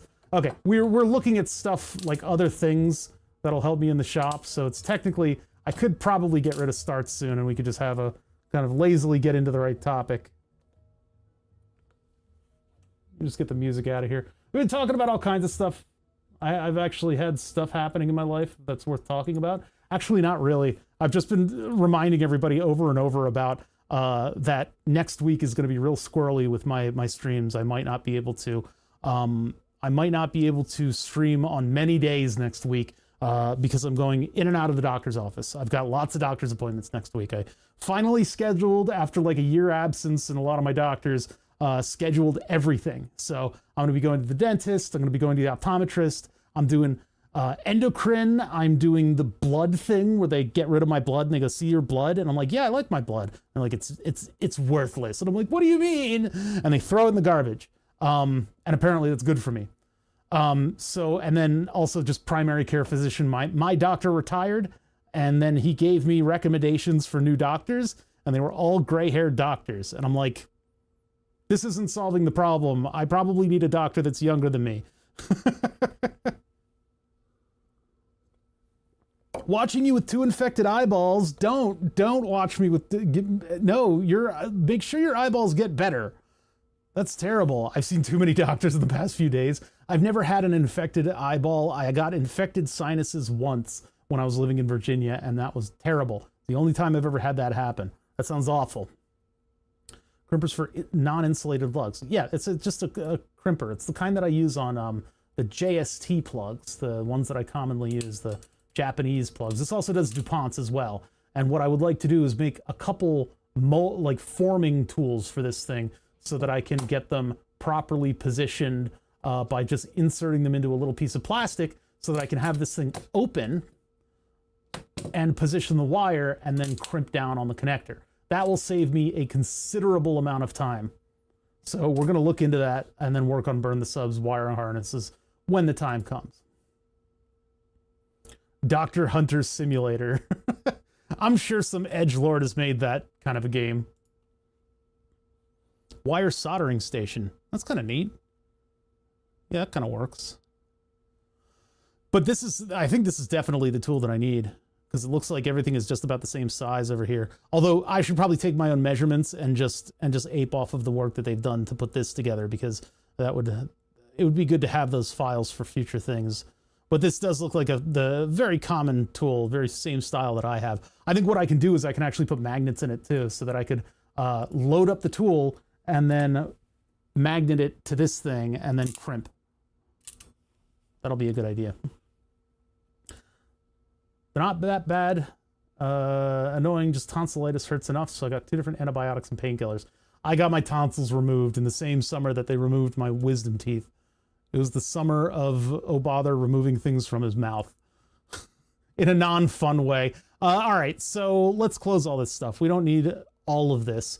As you guys know, I got this 3D connection mouse, the space mouse, not space mouse. Sorry, I'm mixing them up. I'm just such a bad sponsor. I got this CAD mouse. What is it called again? CAD mouse compact wireless and the space mouse wireless. The name is written on the bottom. That's the good advantage of this is that I can just look at the bottom of these things and say, oh yeah, that's what I have. I hate crimping JST connectors. It's burn the subs, which is the somewhat thing that's visible. It's this big block of wood on my wall. It's an automated subscriber burning machine that doesn't work right now. We're still working on it. It's going to require a lot of wiring harnesses. And so to do that, I'm going to be crimping a lot of JSTs. So I think these JST helpers will help a lot. I was saying earlier, I hate crimping connectors on stream. It takes a lot of time. It's a fiddly process. It is the proper way to do things because you're not supposed to be soldering anything on your crimps because the solder stiffens up the wire inside. You don't want to stiffen up the wire inside because it needs a chance to slide against itself when things bend. and you don't want the wire itself, the metal of the wire, to bend, because then statistically it'll eventually crack. And so if you have smooth wire that's crimped properly around the jacket, that wiring harness will last you through vibration and the life of the product, right? So that's the proper way to do things. I see people doing it wrong all the time. They'll crimp and then they'll solder, and the solder will create hard wire that then creates a sharp bend, and the sharp bend will cause things to fray. I have done things wrong in the past where I've had actual 120 volt sparks in my devices because a bed is moving around and it's trying to flex, but it will always flex right at the hard thing, and then create a break. So you want to be careful about that kind of thing. And I always want to be careful about that kind of thing because we like doing things properly here. So, but the problem is when we stop everything stops. The whole stream comes to a halt. The record stops and the needle scratches a little bit. And we sit there and we very carefully position things and then crimp them. And then it's bad. I have not been to wire crimping school, but I've read a lot of documents, and I'm an electrical engineer. So it's a whole thing. There's a whole NASA guide to wiring that has a lot of these good recommendations on it too. But especially like if you're repairing a wire connection, you need to have a crimp and something that grips the jacket. Otherwise, if you just solder it together and leave it at that, it's going to bend at that hard spot. So you need to put either like multiple insulation layers around it to keep it from bending directly at that. Because that happened to me where I actually had a soldered repair from a bad flexi thing, and then that soldered repair is where it broke almost immediately afterwards. 30 years ago, I was involved in manufacturing life support equipment, and ISO 9000 came into play to upgrade the United States. Damn, that's serious stuff. Yeah. So anyway, like I was saying before, I'm part of the Fusion 360 creators, or the AutoCAD creators program. I use Fusion 360, and it is a copy that is provided to me by AutoCAD. AutoCAD provides it in exchange for me doing these hashtag AutoCAD ads. What that means is that I'm just using their software. I don't have to like it. I don't have to hate it. I just have to use their software. That's all they ask of me, which is great because we would be using it anyway. That's the program that I cut my teeth on in Drexel in the early 2000s. So that was a command line program back then, but I understand the way that AutoCAD wants you to do things. You have parametric design where you go through steps and the program goes through your steps every time to produce your object. You make a sketch, you extrude the sketch, and then you edit the 3D body. It works a lot in the same way that a 3D printer works. I pay for it, which sucks because I really hate it, but I guess I hate myself enough to keep using it. That is just bleak. That is a bleak outlook on life. I like AutoCAD. I like the software.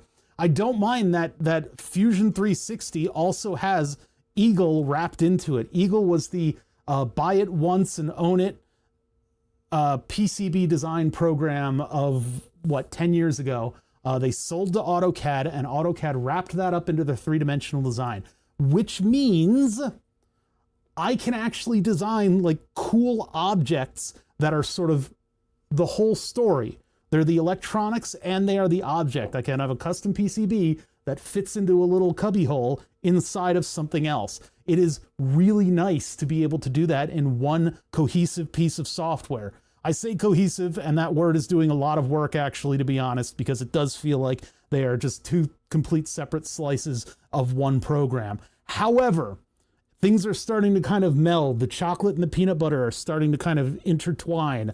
And so we're starting to see some of those advanced sketch tools show up for things like doing PCB layout, which is great because the sketch tools in AutoCAD are really, really good. There's a lot of good principles about how to put together something using, here's the platen, here's the design, here's what I'm measuring off of. This has this distance that I'm going to assign, and treat it like a variable in a computer program. I love that. I think that's amazing for parametric design, which is what engineers say when they fuck up a lot. That's what, so not parametric, sorry, iterative design. I meant to say that joke would have landed so much better if I'd actually fucking used the right word instead of letting my brain soup try to dictate what I'm talking about at any given point in time. Hashtag ADHD. Anyway, so the iterative design is what engineers call it when they just mess up a whole lot. And so we do a lot of iterative design. And so with Fusion's parametric properties, we can go into a previous step and say, well, actually, it's this point too. And then that'll propagate through the design, depending on the steps that we take, right? Sometimes things are just cohesive. Fusion, the transition of Eagle into Fusion 360 has not been smooth, but it has been progressing. They've been working on it, so I have to give them a lot of credit for that. I'm an expert at iterative design. Yeah, I love iterations. I love them. I love iterating. So that's sort of what we do here. I mean, we've been working on a lot of stuff like that, where we are iterating through designs, where we design a PCB and then try something out and it doesn't really work out all that much. And we've been doing all of that in Fusion 360. So when they contacted me and said, hey, we've got some advantages here with this whole creator program, we can actually negotiate with products that these designers typically, you know, like to have. And these guys are trying to advertise, so you guys get free stuff. And I said, you know what? I would be using this software anyway, so I might as well roll it into an advertisement. I am not obligated to say anything that I said today. I don't have to do that. All I have to do is use the program in a stream, right? That's all I have to do. I am under no obligation at all whatsoever to be telling you guys the stuff that I'm saying right now. I just want to explain to you why all of a sudden I have a 3DX Connection wireless CAD mouse. This thing's like $100. And then I also am using, for some reason, the Space Mouse wireless. Now, the Space Mouse has advantages and disadvantages to it, and in my history, I've had a Space Mouse. I bought the wired one 8 to 10 years ago, and I was using it for a little bit, but then it ended up back on the shelf where it was collecting dust because Fusion 360 has really, really good camera tools. Blender does not, though. When I was doing stuff in Blender for the RC car project, I wish I had this thing. So Fusion does not do the mesh stuff as well. It's got a limited amount of mesh tools because it's really not a mesh manipulation software. There have been some headway with that. And then there's also, and I don't think we're going to try it today, but I would like to try quad editing. They do a thing kind of similar to Blender, but with quads instead of triangles. And I've seen, at least in our perusal of like car design in order to try to put a body on that RC car, we were looking at like Fusion products being used to design a car body, and they were using quads, and that gave them this nice smooth, you know, control over the car body. And I was thinking like, hey, for this airbag that we're trying to put on, for this airbag cover that we're trying to put on this Mercedes steering wheel, ooh, that's a lot of hiccuping going on right now. For the for putting an airbag in my airbag hole, this is my airbag hole. I'm allowed to show my airbag hole on stream. I cleared that with Twitch staff. I emailed them and they actually asked Jeff Bezos. They said, hey, we got this guy Obother. He really just wants to show off his airbag hole on stream, but he's not like sitting in a hot tub or anything. And Bezos was like, why are you talking to me? Who are you? So I can do this. I can show my airbag hole on stream. But I would like to put some kind of a cover over this because it's kind of this big gaping wound in the front of my steering wheel project that I never use. I put like 2 years of my life into designing this whole thing and getting it all together and using real car parts and stuff, and then I like barely ever use it. I have to say, it's a very nice airbag hole. You can be proud. Well, now I'm not proud of it because you made a creepy comment. All right, so sounds like a working band, like a band title. We're Airbag Hole. We're here to cover Aerosmith songs.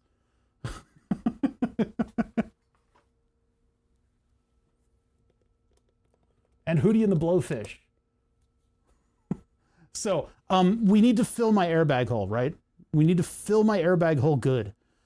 So what we did is we took the Creality scanner. And again, part of the Fusion 360 Creators program, I bought this for a fairly, well, this was for my birthday. I'm just going to say for my birthday because the number that is associated with my birthday depresses me.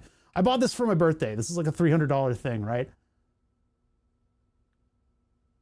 Airbags for the Mercedes S-Class cost about $300. I figured I'll get more mileage out of a 3D scanner. And then about a month later, the Fusion 360 team was like, hey, we've got a contact with Creality that wants to give out a bunch of their CR scanners. I'm like, son of a bitch. Like, I could have had one of these. Could have had one. make a gaming airbag that pops out.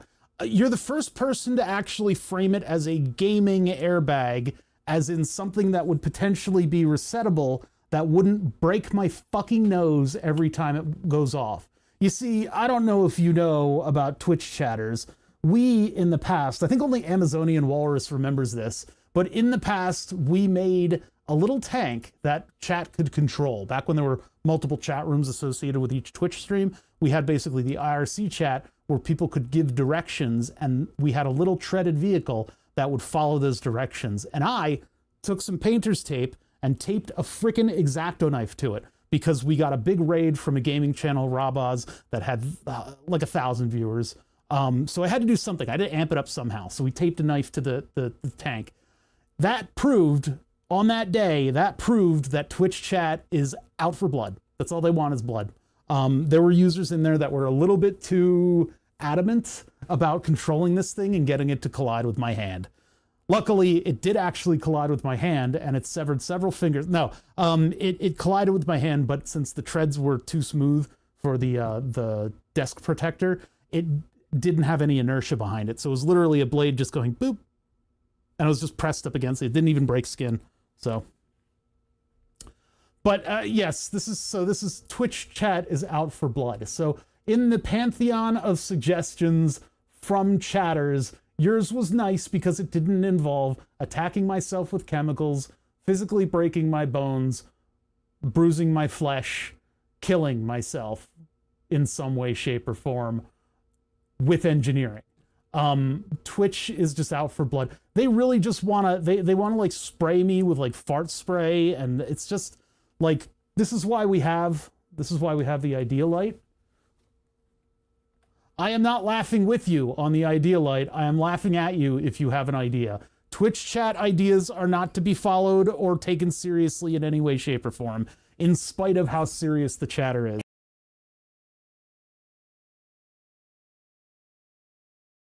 Sorry, I muted in the middle of your fart because I had to do stuff that would knock into the mic. Making a jetpack would be fairly fun. Some people have done that with this thing that looks like a bunch of CD-ROMs stacked up, and it's somehow a pump motor for hydrogen peroxide that can somehow get enough thrust in order to get you to lift off the ground. But no, I'm not going to be doing that. I weigh like 5,000 pounds. I'm super duper overweight. I'm a Twitch streamer. Give me a break. I'm not going to be able to get off the ground with anything.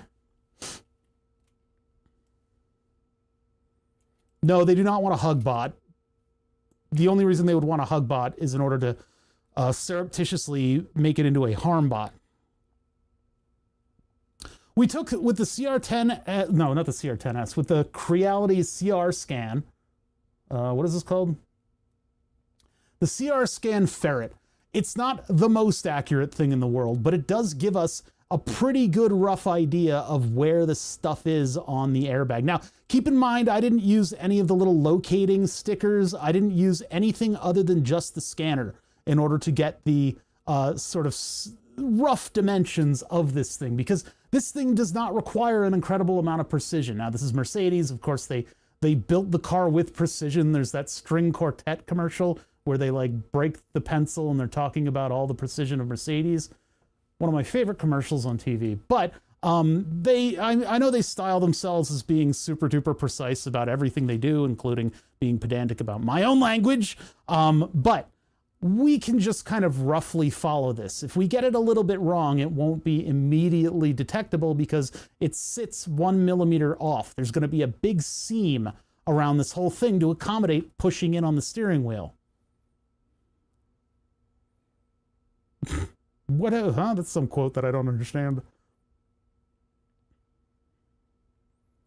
So we're going to have to do 2 offsets on this. I'm going to have to do a millimeter up and a millimeter to the side so that we don't collide with this thing that's protruding into the travel of our airbag. It's got a little bit of like a slant to it. And lucky for us, we've got the 3D scan to help us out. Now I could possibly use the 3D scan as a cutting tool and just extrude a giant body into this whole thing and then have this thing. Oh, it's Aqua Teen Hunger Force. I should know it then. Maybe that's why I was a little bit familiar. Yeah, so anyway, I love Aqua Teen Hunger Force. It's one of my favorite shows. But anyway, yeah, so we're going to have to try to get the dimensions of this airbag. This airbag was designed with CAD tools that are unfathomable to us. They were probably designing this thing in some absolutely blisteringly expensive CAD tool that allowed them to do all these complex geometries without even thinking about it. Our job is to reverse engineer it. I am under the premise that this thing is a mirror image. I looked up some tutorials and I found one. I only had the capacity to pay attention to one tutorial. And what they did is they used the construction planes in order to split something vertically and horizontally in order to get some of the dimensions out of this thing. So we're going to try some of that stuff today. I want to give that a try. I can see that there is a flat plane here at the bottom of the wheel, the bottom structure that we need to mount the bag to, the airbag to. It seems like this right here, this sort of like U thing that's sitting right in front of us, that right there, that looks like it's on sort of a flat plane. So we can maybe take advantage of that. But then we get into sort of this downward slope where this thing does its like rim. I don't know how we're going to do that. I think we might need to look up some tutorials and maybe look at some stuff that might help us out. If I get the vertical slice of it, I can at least get the point here that's a millimeter offset without having to use construction lines from the very bottom. So let's get like a halfway mark on this, because this whole thing is a mirror image, right? So we only really have to design one path. That lowers the workload for us. So first things first, we need a construction plane here. So if I do, I don't think I can do, I can't do a mid plane on the mesh. So I'm just going to do an offset plane with no offset, I guess. How do you edit the size of the plane?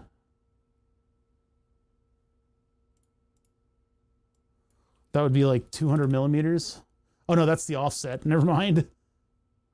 Ah! No, that doesn't really work. That, and then mid-plane maybe.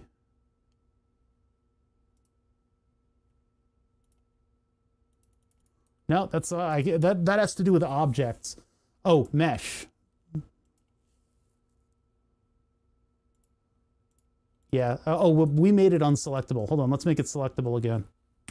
Remember, we right-clicked on this and made it unselectable, so we need to go and make it selectable. And now we go into construct mid-plane. Nope, even selectable, it doesn't work. All right, maybe I need to open up the tutorial again. Hey, what's up, Gonad? How you doing? Put 2 wicket on the steering wheel cover. Actually, we might put a screen on the steering wheel cover. This steering wheel speaks a language called LIN bus, L-I-N bus, which interprets the pushing of all the buttons for us, right? We know if the paddle shifter's been touched or if any of these up, down, right, and lefts have been touched. There's some address that I don't know about that has to do with backlighting. This thing does have backlighting, and I would like to one day take advantage of that and light up the steering wheel. But if we put a screen on this, we could have the screen interpret what the LIN bus packets are that are moving around, or we can give the screen its own LIN bus address so that we can send a packet over to it so it can display statuses and stuff. Plane size doesn't matter, it's infinite. The planes are infinite, but you can adjust the visuals after creating them, but by clicking on the edges. Okay, so thank you for that. You guys, I'm an expert in Eagle, and I'm an expert in creating circuit boards and designing electronics. I am not a mechanical engineer, and I've barely used this software. So if you want to chime in and help me out, I am perfectly happy to allow you guys to backseat. So now that I have this construction plane,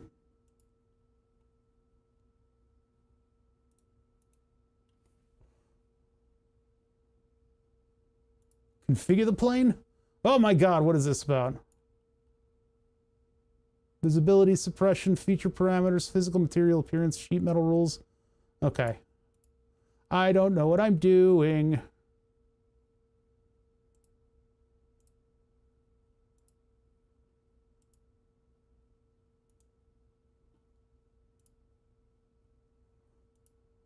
Configuration 1. Component name.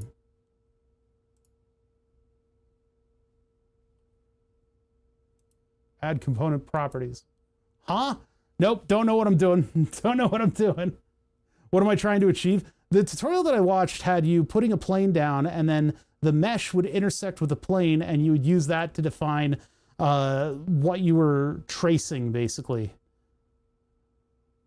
But I don't know if I'm going to be able to do that. Let's find a tutorial.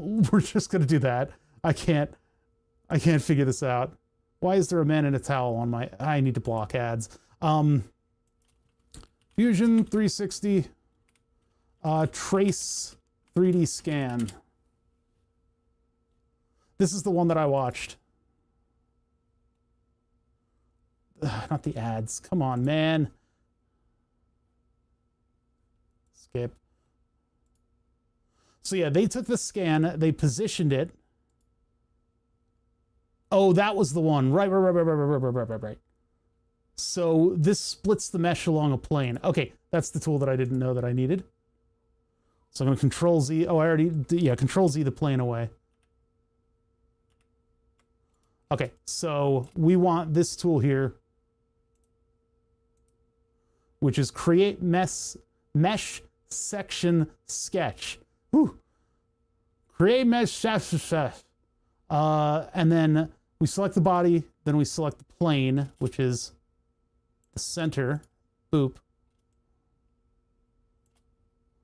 And click OK. Which makes... That's that sketch. This is this sketch. So this is the center line of the steering wheel. That makes it way more visible too, so we can make sure that we got everything centered. It feels like this isn't quite centered. Maybe I need to move it like 1 or 2 degrees. Oh, maybe it is. It's just a matter of... Yeah, we need to be orthographic. Orthographically, that looks centered. Okay, good. Try to get that in the middle of view.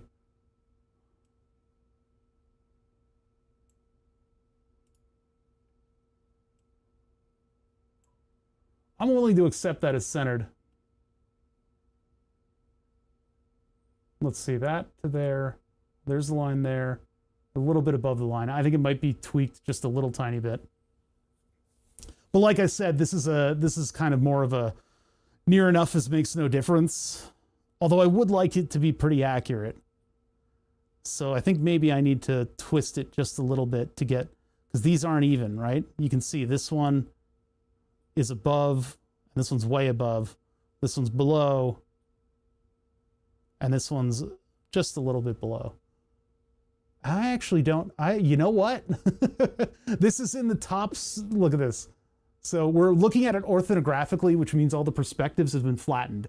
Basically, the further something gets away, the larger it gets. To the degree, it's like the anti-vanishing perspective view, which means that if we look at something vertically, everything is lined up, right? If they're behind each other and you can't see, it's just, that's what it means. So if I'm looking at this seam right here, it's directly on this major increment line. We follow that over to the other side.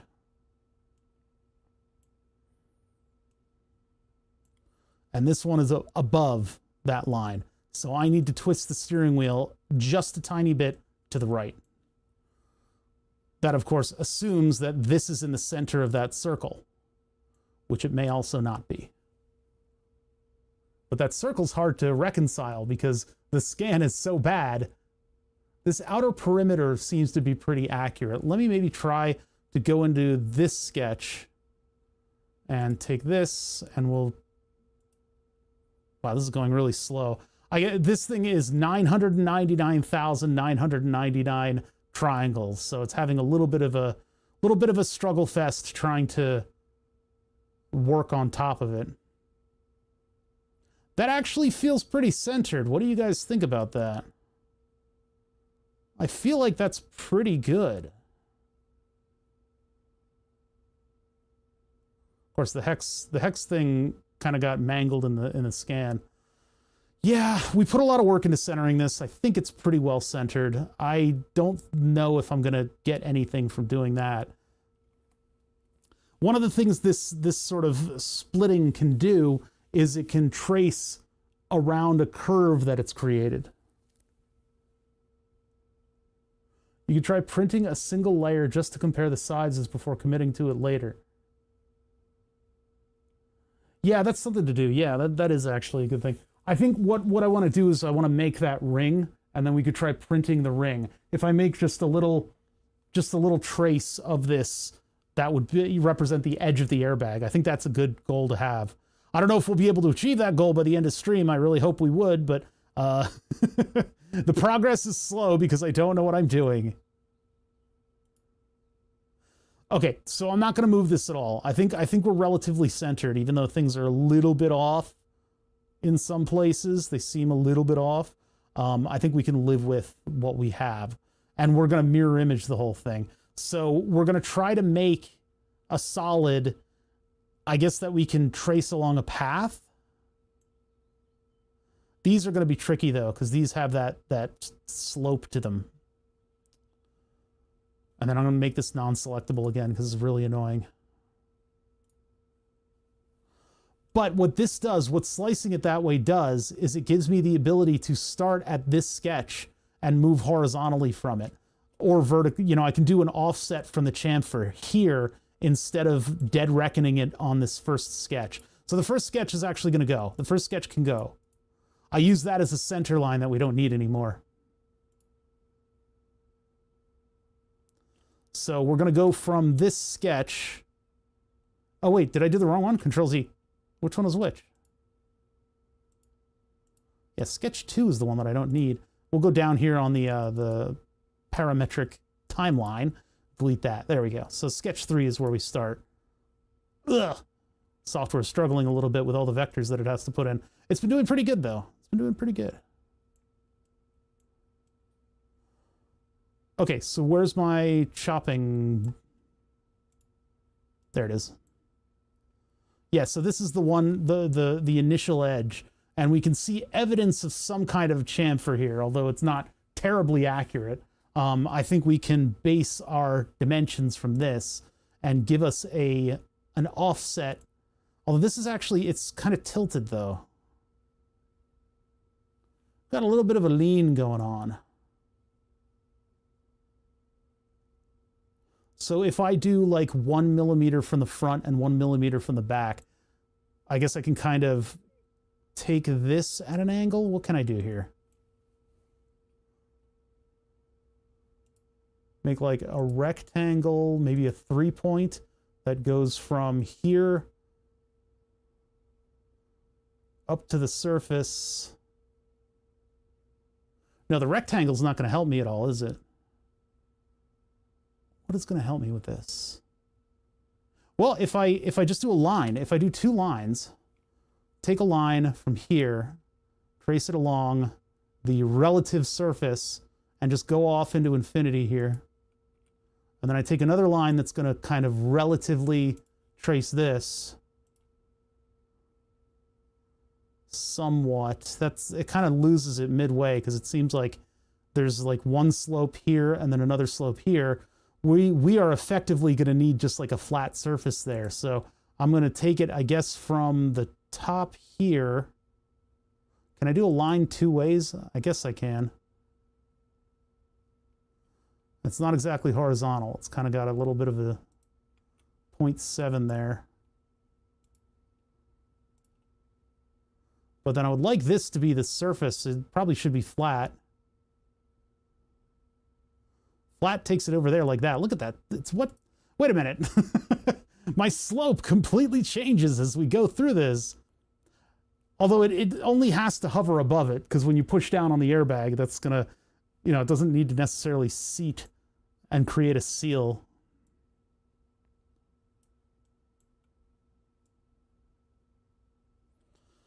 Yeah, let's just take like a kind of a near enough as makes no difference on that. We'll go like to there. And then I can snip the overlap here. Oh no, my constraints. There were no constraints on that. What are you talking about? I don't have any constraints on it.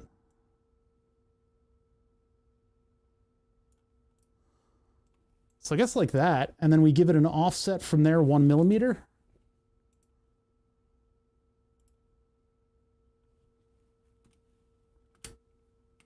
I just turn these into construction lines using the X button. That would be more or less a 1 millimeter line that lines up with the outer shell and not the chamfer. The significant chamfer, according to this thing, although it does look like it's less of a chamfer here. I mean, we are talking about this thing on a very small scale. So the question is, if I do a line here that is parallel, well, it's not parallel there, but it doesn't need to be. And so we just take this from here and just try to kind of, that's a 90-degree angle. I guess on the inside, it's not that important that it matches exactly. So we can just do that and then give it 1 millimeter above.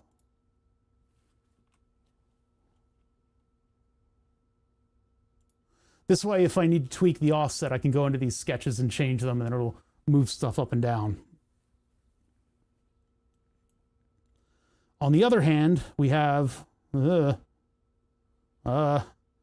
part of, wait a minute. We want this. This right here is our other landing area.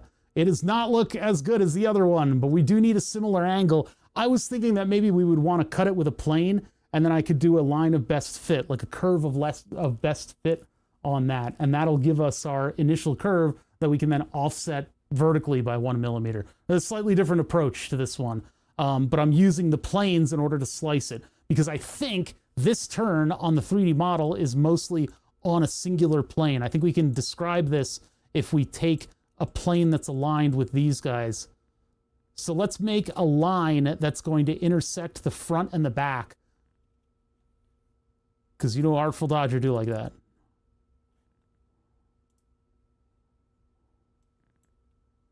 But Craig David, all over your boink. Construction line or regular line? I think I want a regular line here, and I want it to basically intersect with both of the front and the back of this thing and be kind of really, really close without going over. Now, I could actually have it intersect with this piece here. Why did it make a line segment there? What is this all about? That's not supposed to exist at all. So if I take this and I kind of... See, the problem is I also have to accommodate for this seam here, which is more present on the wheel than... Oops. More present on the wheel than the scan lets on to. Of course, this is hard to see. Let's get so the camera has the lighting behind it. My fat ass in the front, in the background there.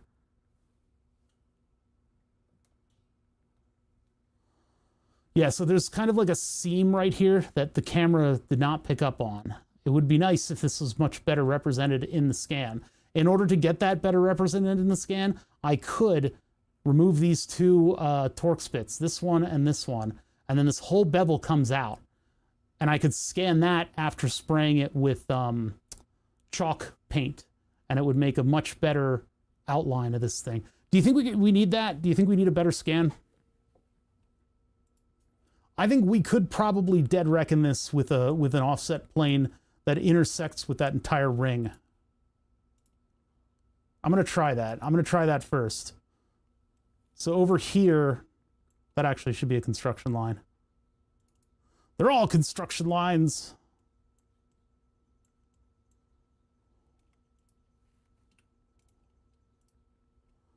What would a better scan get me? I mean, I guess just if I had that lip all the way around, I could use that as my bounding box. And we might get, well, we wouldn't get more circular parts. We would just get the two ends of that bevel. So we'd have to position them horizontally and then cut them with a plane.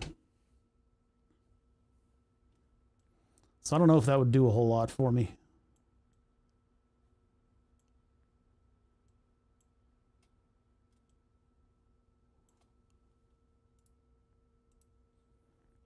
So construct. Oh no, we'd use this one. Cut the mesh. Cut this mesh.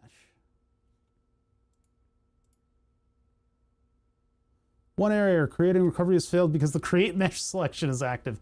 Okay, Fusion, thank you, Fusion. Oh no, first I need to create a plane, and then I can slice it on the plane. Oh my God, it's creating a recovery. Should probably make that a little more seldom and get into the settings to do that. What am I in the sketch? No, I just made it not visible. So construct plane at, what is it? Offset, plane through, I mean, 3 points would probably be a good one, but I don't have a third edge on this thing. And my sketch runs vertical. I would need it to run horizontal, I guess. And I guess what I could do is create my third plane, or my third point, by going horizontally out from this thing. So let's go back into the sketch. And it is a 3D sketch, so we can take it onto this plane, and we can just draw a line outward from that. Construction, well, a regular line, and just go horizontally. Which one am I activating here? That.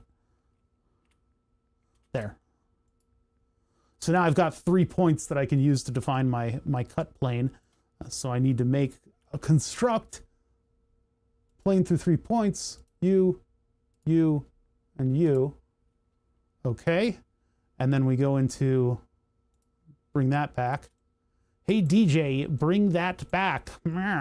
Okay, so then we go create mesh selection sketch, body, U. Why can't I? Oh, make it selectable.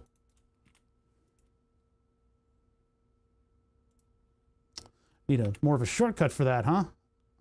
Why does it repair? No, I don't want to repair it. I know it's broken. Oh no, I clicked OK. No, what are you going to do? Uh-oh, I clicked repair. This is going to blow up everything. My mesh, my beautiful 9,999. 999,999 triangle mesh. One more triangle, and I could have said 1 million. Oh God, it's really, undo is a mile away. It's really chugging through it. I'm so sorry, computer.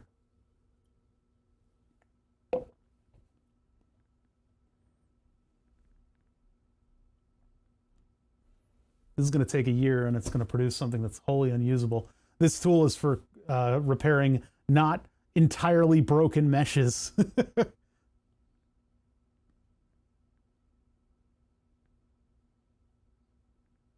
I cancel this? Canceling it'll probably take just as long as doing it, so we just got to let it kind of crunch this for a little while. What's going on over here? What's you guys up to? We've got fairly few people watching because it's a Friday and it's a beautiful day out. We got the Devon Horse Show going on. Or no, did that just end? I think that might have just ended.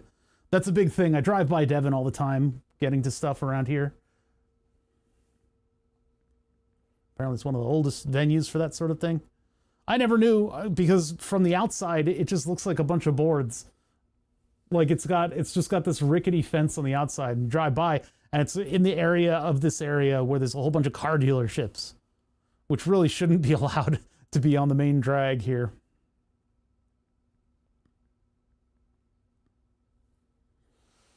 Waiting, waiting, waiting. I clicked the button. Look at that. That barely even moved ahead like 2 pixels. What it's going to produce is basically just going to look like a ball of dough. It'll just be this crappy ball of dough. I wonder if using the quads, if using it a little bit more like Blender, and having like a solid piece of something that I manipulate into being the right shape would be better than what I'm doing right now. I wonder if that would have somewhat more advantage to what I'm doing. I'm going to try to define it from the planes, from the various planes of the XYZ, and try to get all of my starting stuff to have sort of the right shapes so that I can make paths that I can then extrude on. So if I create a sealed, two sealed, like an inner and an outer path, I can extrude up on that a couple millimeters, and then I'll have something that I can print in order to test to see whether it fits. And then I can manipulate those paths afterwards to get this thing to be the right shape. How do I cancel you? How do I stop you from doing this? I can't. It's just going to run in perpetuity. I mean, we had that backup save, so if I Alt F4 this, it might actually... What is the bell telling me? I'll never know, because I can't use this program. It's doing so much computationally. What's my computer? How many resources on the computer itself is it taking up? Oh yeah, okay. Well, at least OBS is slightly higher priority than Fusion.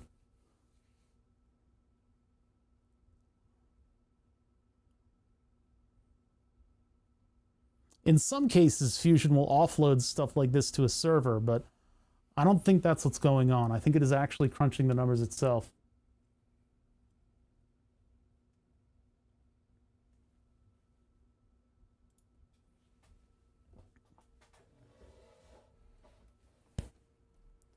Yeah, so I'm thinking of this in sections. I mean, we've got the section coming... Well, actually, that looks like it goes up significantly. So that section goes up to about... Let's get in focus here. The flat section looks like it's this whole rim right here, right? So if I can get that edge, at least from... This front edge is going to be hard to figure out, because this kind of locates the wheel... Or the button, the cover. It has to be on this line, and we did not get a good representation of that line. So I think I might be down to scan this thing again, in which case I need to get a whole bunch of cardboard. Do I have cardboard? I've got a couple boxes here that I can use. Yeah, we could use maybe a cardboard box, and we could give this bevel the... Here, let me remove this. Let me remove the bevel. Show you guys this thing. Get my Torx out. Really is just held on with these two fasteners.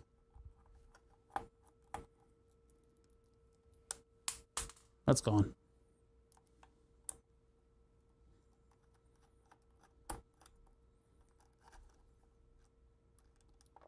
Oh. Let me get the one off the floor. Yeah, come here. Okay.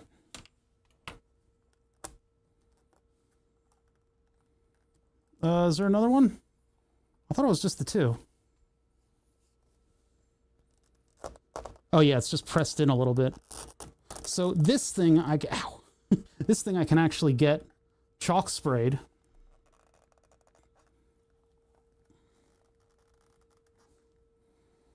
What else is holding this on? I think there might be just a little...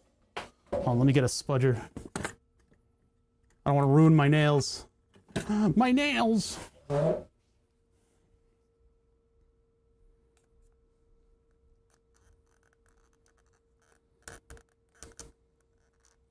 Because there's no other ingress for hardware. I can't get like a screwdriver behind it, so I think it just pops out. I just don't want to hurt anything because this is like a nice leather steering wheel. Oh, it comes with those. Wait a minute. So how else would this be held in? I think it is just a matter of pulling on it real hard. Yeah, there it is. Ow. Stupid car stuff requiring me to hurt my hand in order to pull this thing out of here. There we go. Yeah, it's just a couple little catches. And then a couple little wires.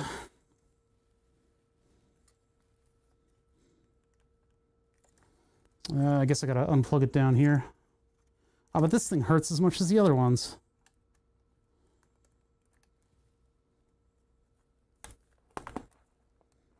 There we go. That whole thing comes out, and you got the two button things on either side. It is still using up my whole CPU in order to scan this thing. So I'm not even going to undo the wiring harness. I'll just get rid of it. And then we can spray this with chalk spray and see if that'll scan better when it's not all chromed. And then I can wash it off in the sink because it's plastic and not metal. It's just chromed plastic. That'll give us a better scan, and maybe we'll get better features out of it that we can actually utilize in order to reverse engineer this shape into CAD. This thing I kind of knew would be a bit of a struggle. I knew it would be a little bit of a struggle. That's why we do it. That's why we're doing it, is because it's not easy. Not because it was easy, but because we thought it was easy. Use Linux. What the fuck are you talking about? Why use Linux? This is why people fucking hate you Linux users. You have absolutely no charisma at all. You come into a stream and you just say use Linux when you don't even know what's going on. Can I use Fusion 360 in Linux? Maybe. Am I thinking about switching to Linux? Yes. But not because you came into my stream and just said use Linux out of nowhere. Very strange thing to do. We're going to use the CR scan, try to get a good scan of this thing so that we can split it up and actually get this shape, this right here, this rim, all the way around into CAD. You can't just say in when you come in here and say something random.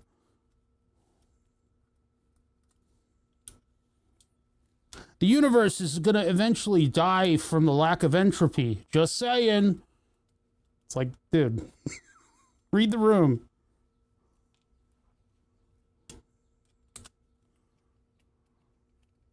All right, so get this thing out. We'll get the chalk spray over here. I guess I just wanted to try doing this with the chalk spray anyway. I should probably brush off some of the areas of this thing for which we have a toothbrush. There's a little bit of grime that kind of got into this seam here, so this will help me get the chalk spray to stick nice and even. Hopefully the chalk spray doesn't completely cloud up the whole room. I don't think it will. I think it'll be okay.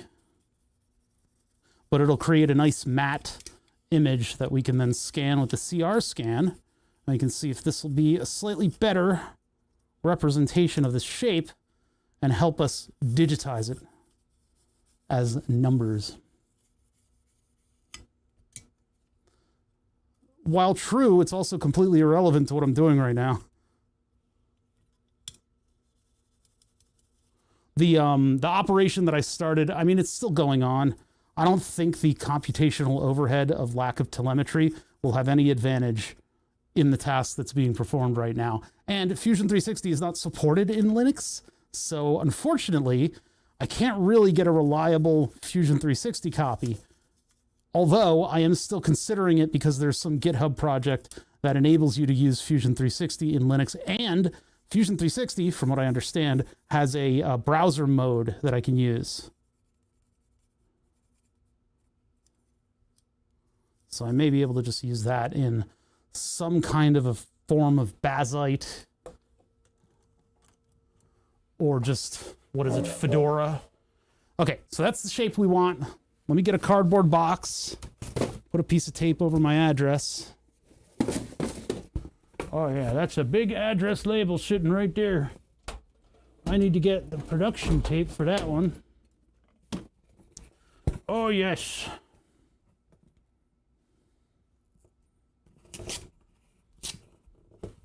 This stuff's great because there's no chance that you'll be able to see through it. It is as opaque as it gets.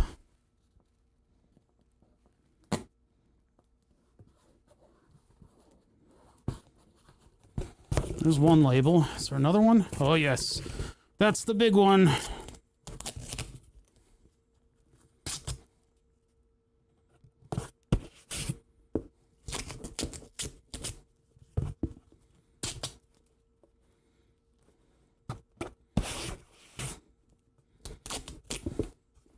This is what I have to do for you freaks.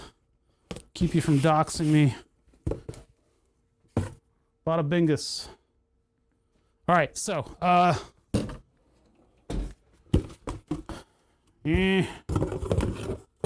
that's not really going to work out. I think I need to split the cardboard and use it flat. I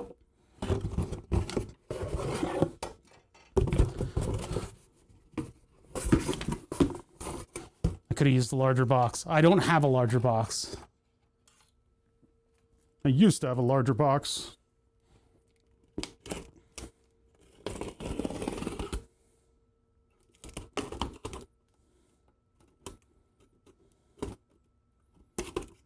There's that. Open that up. And then we'll just split that. That gives me not a lot to spray on top of. Maybe enough. I think that'll bleed over a little too much. I got any more larger cardboard? Not really. Not really. I would like to create like a little spray booth, but I don't think I have anything to do that with.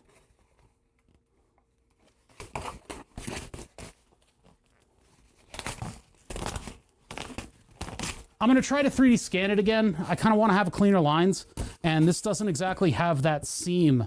The seam that runs down the bottom. I was looking at the seam down here, and the seam isn't really represented in the 3D scan, so. Using AI, I can still see your address right through the box from a reflection of your Stream Deck.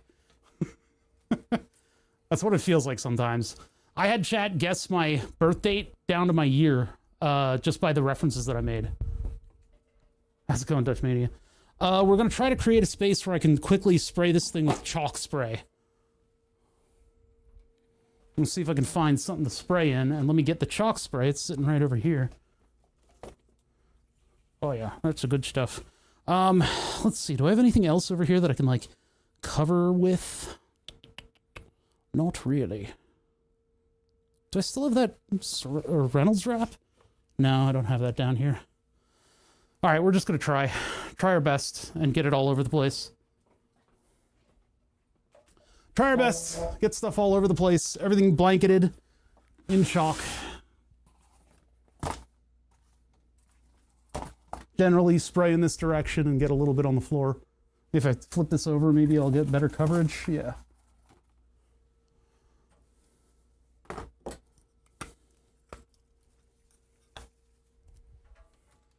Get it all over my camera equipment and all the foam covering the microphones. Just generally. That doesn't even seem to be coming out of the front of the spray can. That's just getting it wet. Oh, this is anti-static spray. Wrong spray. Whoops-a-daisy. At least we know there will be no static electricity on that part of it. I got to dry that part off now. I'll get some paper towel and actual chalk spray, which is further in the sprays. Okay, where's the chalk spray? Which one of y'all is the chalk? There it is. Spray chalk from Testors. Testors. Okay, hold on. Let me clean that stuff off because that'll create a weird spot on it. This was clean before I put anti-static spray all over it. Now I gotta clean it again. Okay, no chat activity.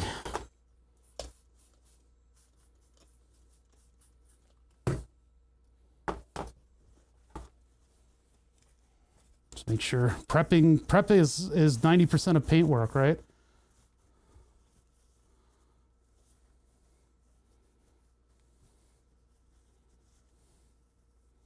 Get all my finger oils off of this. For the most part. The only part I care about is this front bezel, and I want to get a nice smooth scan of it. And I do have to coat some of the other stuff so that we do get a little bit of a scan of the rest. I'm putting my best foot forward on this.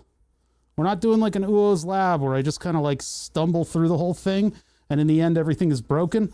I'm actually doing a good job. Okay, so in what limited resources I have.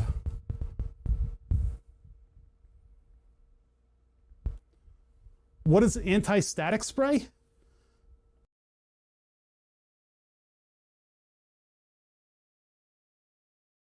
It keeps me from shocking my computer when I get out of my chair. In the winters here, things get really, really dry. And so I use anti-static spray to spray on the fabric of my chair.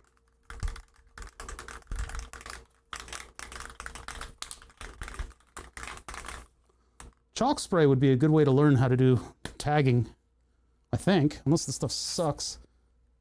That's a little wet. Oh, whoops, I already sprayed.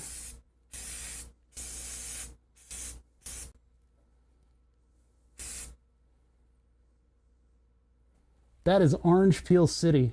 That is way too much paint.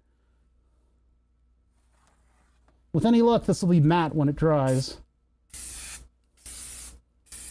But boy howdy, that's a lot of it going on there.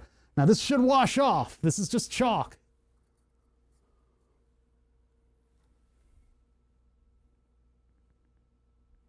Try a German fart cap. Oh, fat cap. Well, I don't have that. I have whatever came with this thing. That was a very bad coating because it was spraying itself out of the way. I think the best thing that I could have done was back up about a foot. That did not work out so well. But this is just chalk spray, so when this stuff dries, it'll hopefully be matte. Create temporary art. Games. Courses, special stuff, blah, blah, blah, blah, blah. Use on concrete, grass, asphalt, blah, blah, blah. That'd actually be kind of fun. I could use the chalk spray to make a race course for the 1/28 scale RC car. All right, yeah, that's totally uneven. That's actually kind of embarrassing. I'm going to try again. There's no smell to this stuff. This stuff does not have a smell, which is kind of interesting. So I think I can just go over to the sink and wash it all off. We're going to try again. Hold on. I need text on the screen.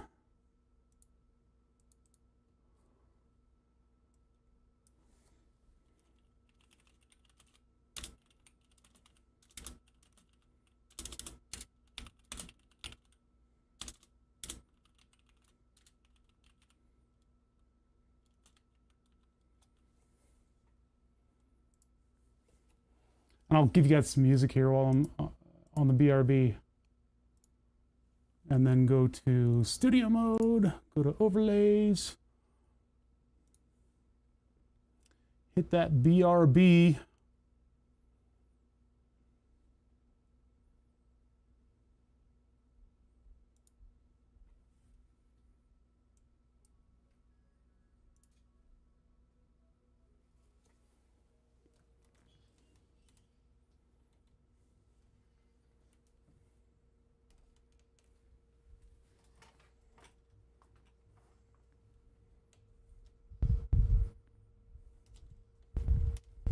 I don't think this thing can get far enough away to give it a good shot. It's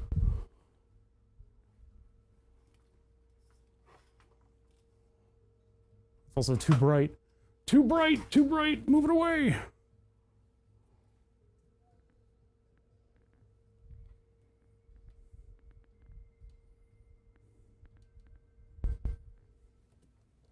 All right, I'm gonna go wash this off.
Trees are just big grass. If you think that, you really need to go study biology a little bit better. Oh my God, this operation. Finished. My model, what have you done to my model? Look at that. This thing thinks it fixed it. Oh boy, did it not. It just made a couple vectors that were completely misplaced. Control Z. Did you Control Z yet? Oh, there it is. It's Control Z. Okay, there. There's our kind of crappy model back. We have a couple planes defined here that we were going to use. I just finished washing off. Here, let's get rid of setup. Oh no, overlays. BRB. That doesn't work. That button doesn't work anymore. I need to reinvent those. So let me go ahead and go to studio mode and turn off on the overlays. Frameless overlay. BRB2. I have to do all this stuff manually right now because I haven't fixed my Stream Deck yet. Okay, so a little while back, a little while back, a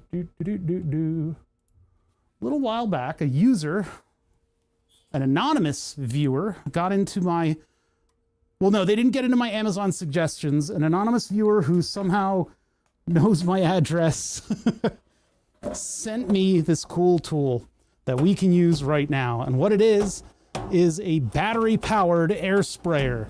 And it uses one of these ducted fan motors that are like all the rage in the hobby stuff. It's got this metal impeller that spins extremely fast, and it has a ducted motor. It's basically a drone motor with a handle. This is going to be really good at drying off what I have just washed off. The chalk spray, luckily, is very reversible. So all I need to do, turn that on, mode 3.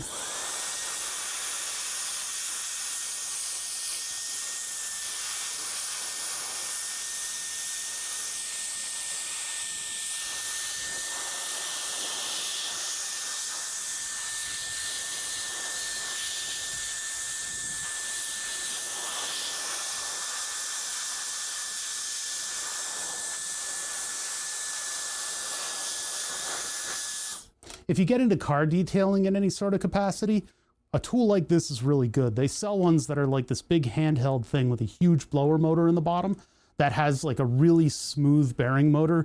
It doesn't create as much noise as this. This has a lot of high frequency noise created by this little tiny fan.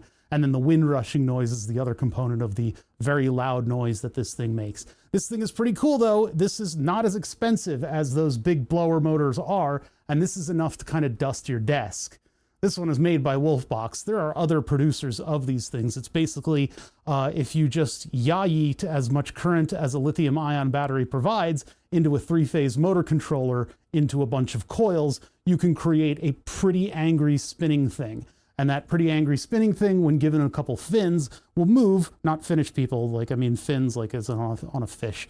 It'll move quite a bit of air and can really kind of help you clean stuff off. Wait, what happened over here? Why is all that highlighted? There we go. Okay, I think it manipulated the mouse a little bit. It looks like a bit of moisture got on the mouse. Let me dry that off quick before that causes problems.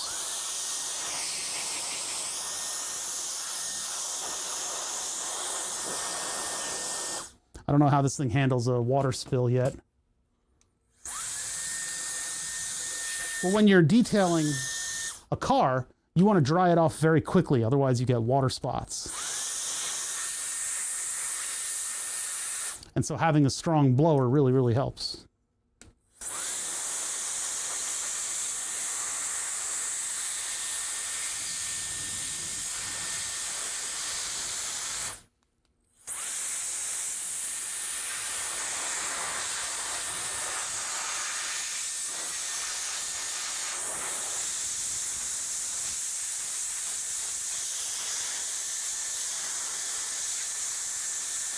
A lot of nooks and crannies on the backside of this thing. Is that a vacuum? On this side, it could be interpreted as a vacuum, although I wouldn't want any dust particles. I wouldn't want any like sand or whatever the hell you're vacuuming up getting into the backside of this thing. This is just an air blower. I'm using it because I washed the chalk spray off, which is water soluble. It's a reverse vacuum, aka a fan or a blower. What I'm basically doing is every time I interact with a water particle, I can drag the water particle and then it dries up. I should say droplet, not particle.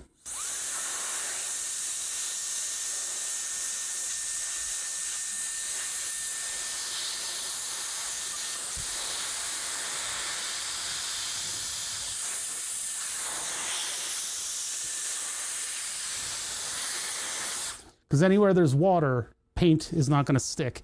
Paint or whatever I'm using. Where's that USB-C cable that I had? Where's that like long one that supposedly reaches 240 watts? This one. See if we can get like a full-blown charge out of this thing. Plug it into the laptop slot, maybe. What is plugged into the laptop slot? Oh, this is an alternative cable. I can actually plug this into the full wattage recharging one. And I might get nearly full wattage out of this thing. Let's see if the cable heats up. I don't think this blower is going to be able to access the full 240 watts. Cable heating up? Not really. No, it's just ambient. All right, so that'll charge. Put that aside. Possibly start a fire. Not sure. And now I can try to spray this thing again. That was a fairly quick reset time, to be honest. Fairly quick. There's still chalk on it, and if I were to put this back on my steering wheel setup, I would want to like brush all the chalk off, but I think we're okay. Vacuum asthma stream. The reason that we're able to do that is because I have a lot of audio tools running that are going to keep you guys from getting the full brunt of my the full oh bother microphone experience. It still feels wet. I think that's just because it's cold. All right. Spraying in a hilariously small area. Take two. Oh my God. I need to be miles away from this. This is going to create all kinds of overspray.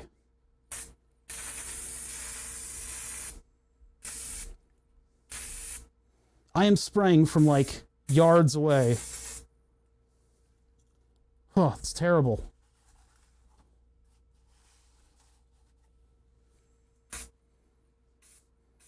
I'm basically in another area code. This thing knows no moderation at all. Ugh, whatever. It'll have to do. This is the most unsmooth spray I've ever encountered. I wish I could replace this with the airbrush. I wonder if I could spray a bunch of this into the airbrush and then use that instead. That would be my first foyer into the airbrush because I haven't had a chance to use it on anything.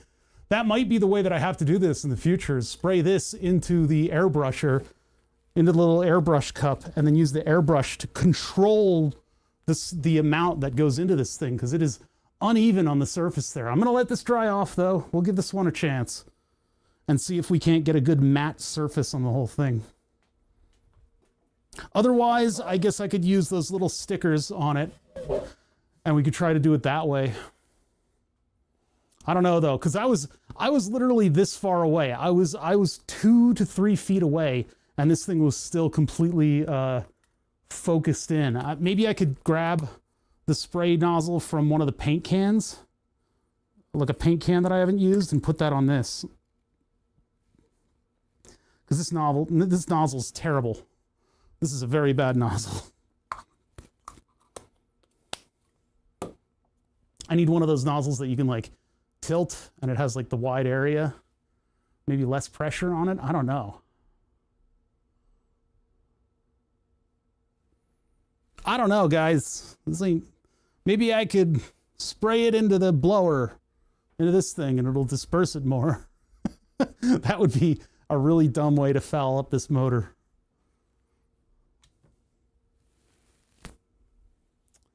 We gotta let it dry. I don't know how long it takes. What does the bottle say? Shake well before use. Hold 4 to 10 inches. I'm gonna tell you, you need like 2 feet. Spraying towards ground. Hold can at 45-degree angle. Color fades naturally to white in 7 days. Wait a minute. Whoa. Wait just 1 minute.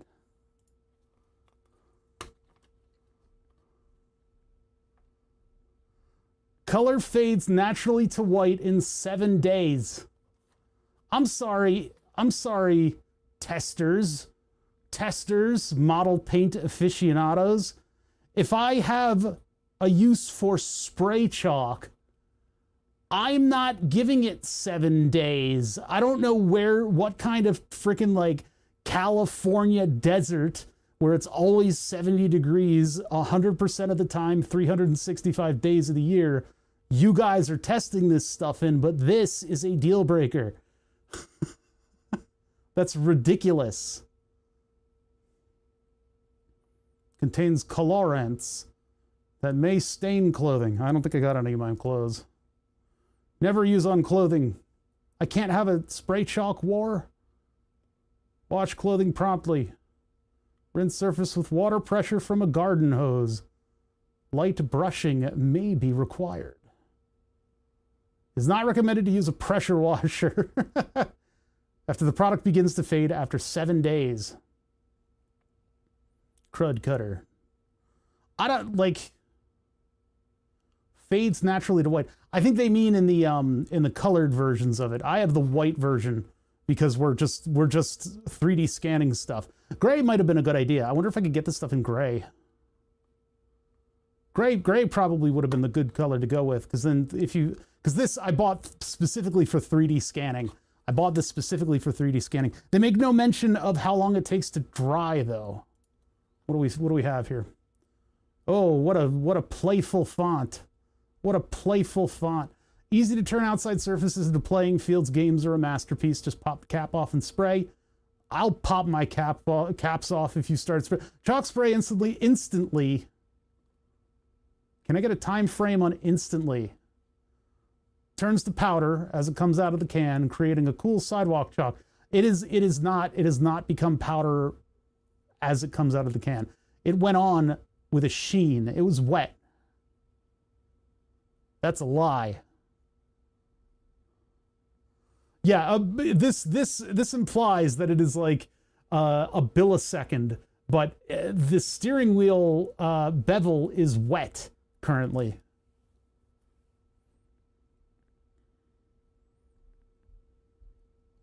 Warning, contains dimethyl ether, ethanol, vapor harmful. Harmful is swallowed.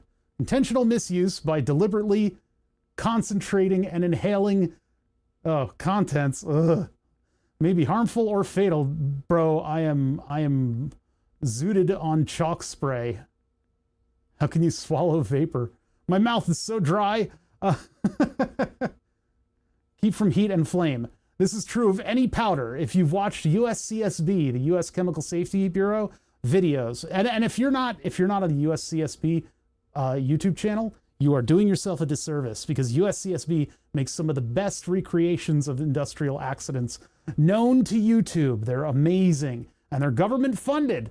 They're absolutely awesome videos. 99% of the time, a powder not kept from heat and flame is to be blamed for an industrial explosion.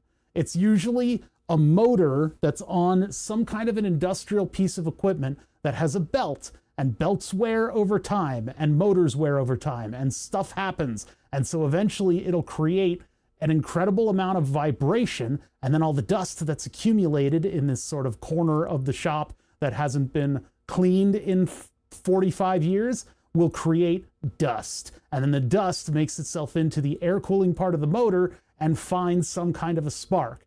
And that spark will cause a massive explosion, because all of that dust particle is essentially explosive. So yeah, this stuff being made out of dust and other flammable material should definitely be kept away from anything that's going to create a potential spark. How can you swallow vapor? Ask any of these kids that are blowing clouds. I'm sure they would appreciate that question. In case of eye contact, flush with water for 15 minutes. Do you know how brutally boring that would be? Keep out of reach of children.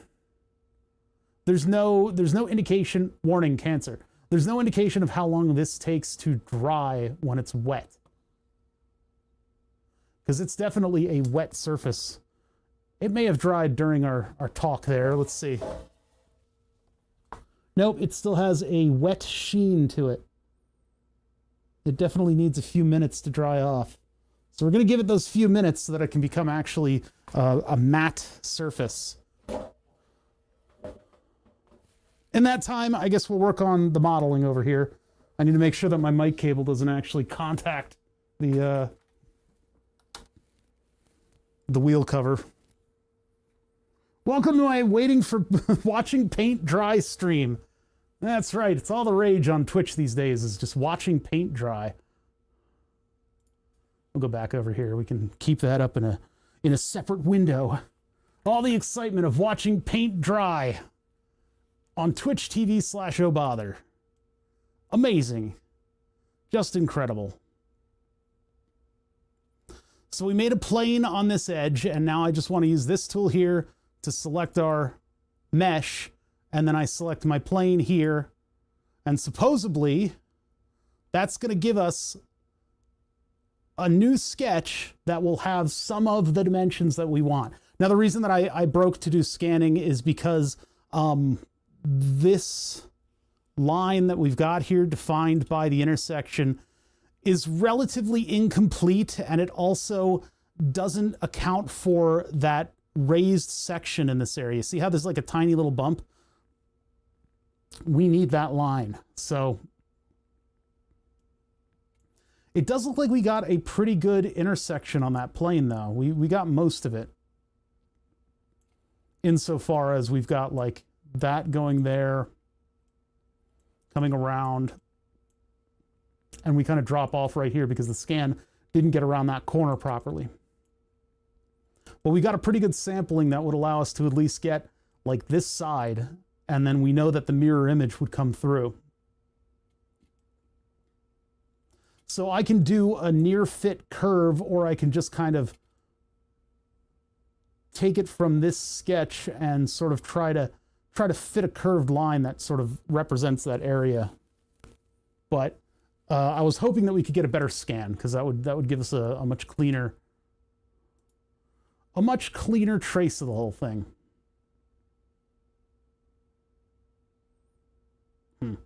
This is taking longer than I thought. This feels like I should probably take it outside and give it a spray from much further away in order to get a proper chalk coating. Let me tilt my fan down so that it's got active like airflow over top of it. Maybe that'll do. Maybe that'll do it. But I bought like a little airbrush kit that I can use with the compressor that I have. So it's possible that I could spray this stuff into the cup and then use the airbrush to very carefully coat the bevel. And I'll probably need a larger cardboard box in order to do that. So that might be something that we have to do a different stream. All right, with a fan on it, is it drying any faster? I think so. Do I see that wet spot retracting? You guys can kind of see it. Maybe if I got you a little closer. Whoa, if I lower the camera improperly, I could actually knock my entire steering wheel project off of the ledge that it's on. Ew, I gotta be careful. No, I can't show you guys the reflection. That is an advantage that I have. But if I pull the camera down, what it's gonna do is it's gonna hit the top of the steering wheel and knock this whole thing over. And that's a, what is it? 20 pounds of metal and steering wheel crashing to the floor that I just don't want. I thought this stuff would be better. I thought I would be better at this. But it seems like it's mostly the delivery method.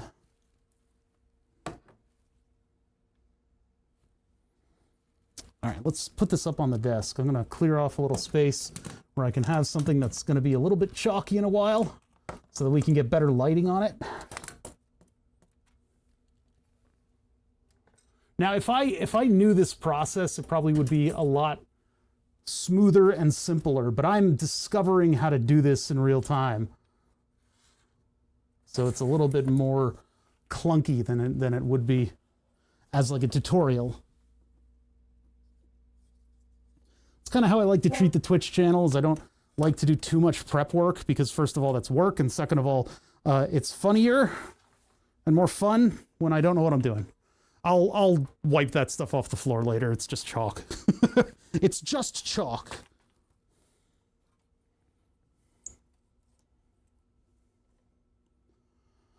The shifter model, it's on Thingiverse, and then I did a lot of modifications to it. I had to actually do a lot of the mesh importing stuff in order to get rid of some superfluous bearings and do... Ow! Every freaking time I put my knee into the bottom of this. God, that hurts. It scrapes me. Here, I'll show you we'll find the model. But you can see here it's still a little glossy.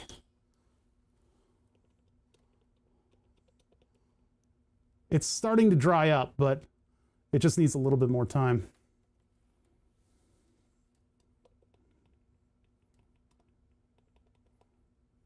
Okay, let's lock that down. I can do the model.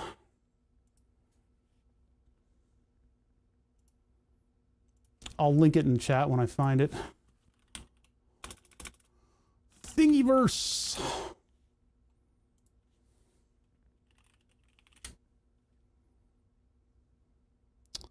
Going to take us a minute to get to. Like, I tried to build this one, but it was a little bit too crazy, too much stuff.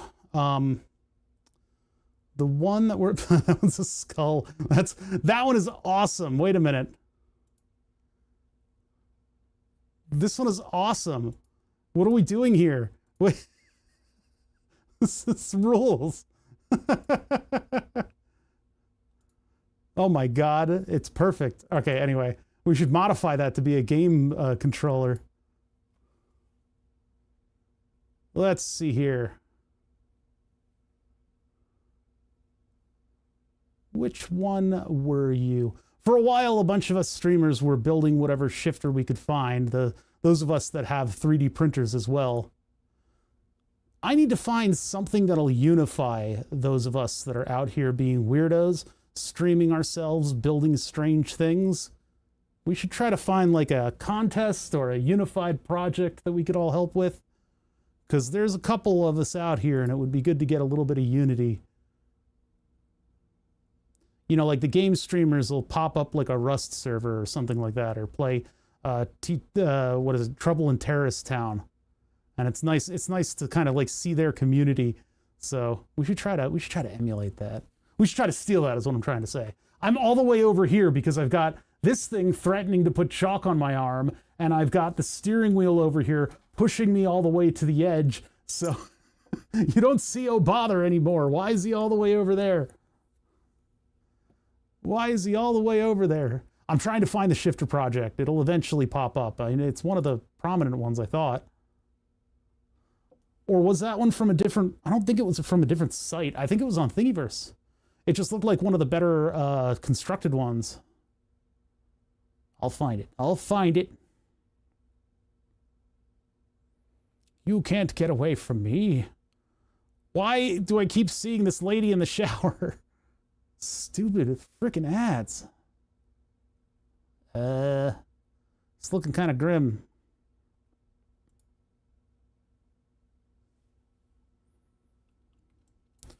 Gated shift controller.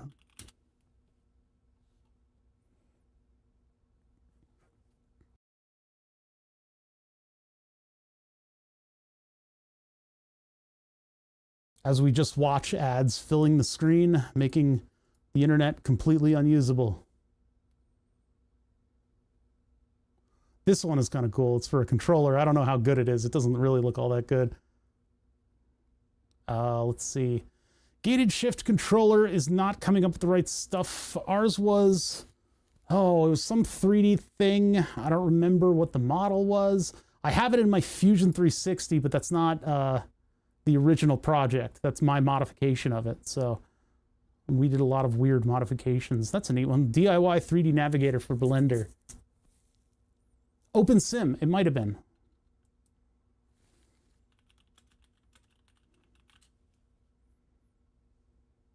Yes, yes, it is indeed. Yep, so it's the OpenSim shifter. I'm not sure about the upgrade. New gear mechanism. And then what I did is I actually used RC car struts for the back and forth springs. So with the back and forth springs using RC car struts, it feels more like an expensive shifter, like a BMW shifter, because there's that little bit of like air gas pressure on it. And I had to do a little bit of a redesign in order to get that to work. It still has this, it has the original one. I didn't do this upgrade. I don't think so. The original one was a little bit better constructed, but the other thing is in the base for the one that I did, there's a bearing that goes on the shaft here, and then a bearing that goes on the original. This is just upgrade parts. Essentially, so the pivot of the base of the shifter is done with that thing and the big complicated base here, and then this tower. So this tower, oh, it looks like they changed it. They must have changed it, because mine had a bearing here and then also a bearing here. Oh, there is no bearing. Okay, I have a version of this that has a bearing here and a bearing here. And what that essentially did was that rendered that shaft to be completely floating. It was totally unnecessary to have two bearings. You only need one. And so I think I kept the one in this part, and then I kept the flat part here. I modified it to be flat. I forget. So that that shaft is locked down and the bearing is operating between the shaft and the shift handle tower thing. But this was a good project. I mean, if you want to build this, like it's actually a pretty good shifter. It has these floating buttons that it hits for all the gears, and the gears are pretty good feeling. I mean, it's like a pretty good chunk to put the thing in. It's just the side to side needed some additional damping in order to feel more classy than it did already. But it is indeed it's not okay. OpenSim Shifter H original from CET 3D. That's who did it. Pretty good stuff. And you might want to use this upgrade because they put a bearing in the shift tower thing. So that is a massive help. You don't have scraping plastic to get over. It's a good project. It is a little bit susceptible to that thing where like the creator of the project likes to use a particular bearing, so it only uses that one bearing, or it has 3 different types of bearing. It's yeah.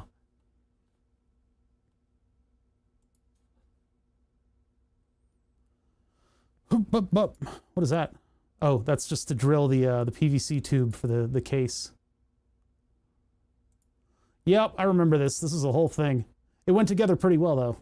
Oh, yeah, the OSSH upgrades #1. You don't want this. You don't want this. You just want this piece right here on the right. Because that way you have those bearings and then that bearing going into something that's solid. Because, you know, if you do this upgrade and the base upgrade, then you're going to have double bearing. I guess I probably didn't need to pull this into Fusion 360 then. I could have just printed this one. Huh. Hindsight and all that. Hindsight being 2020, I could have saved myself a lot of effort. Though, doing that actually taught me quite a bit of Fusion 360. So, with the mesh, pulling meshes into being Fusion objects that are parametric. What am I going to scan this on? This coating is incredibly uneven, though. I'm not very happy with it. Look, all that crap down there. That post doesn't really matter all that much, but still. Now to find a steering wheel and stock combo, yeah, for a good price. That's the tough part, huh? Because it costs money to ship motors, and so you don't get big motors in a lot of these things. Damn it. This thing needs to dry faster. It's taking its sweet time. And it makes me want to kind of wash it off again and go outside and get a good spray on it. I mean, we could try the airbrush. Where's the airbrush? I have this little jobby here.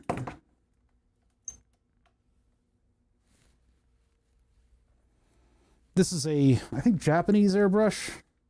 Supposedly it's pretty good. I have no idea how to adjust any of the settings on it. But I could try this for spraying the chalk spray. I don't know what all the settings stuff is on this. Probably going to get filthy if I try, though. Oh, that's for purging this, I guess. I don't really know how to use an airbrush. I got to learn how to do it at some point. The direct drive motor I'll build myself. Oh, yeah, okay. That's a good thing to do. The job right now is finding the car model, which has the steering wheel and stock that I like. I see. You're going the same route as I did. There is a lot involved. Yeah, I have the air for it. It's right there. The Hitachi. That was a compressor that Mahalo. No, that hey. The name leaves me briefly. A viewer bought me that. It's a small air compressor. It's really good for like airbrushing and stuff because it's quiet.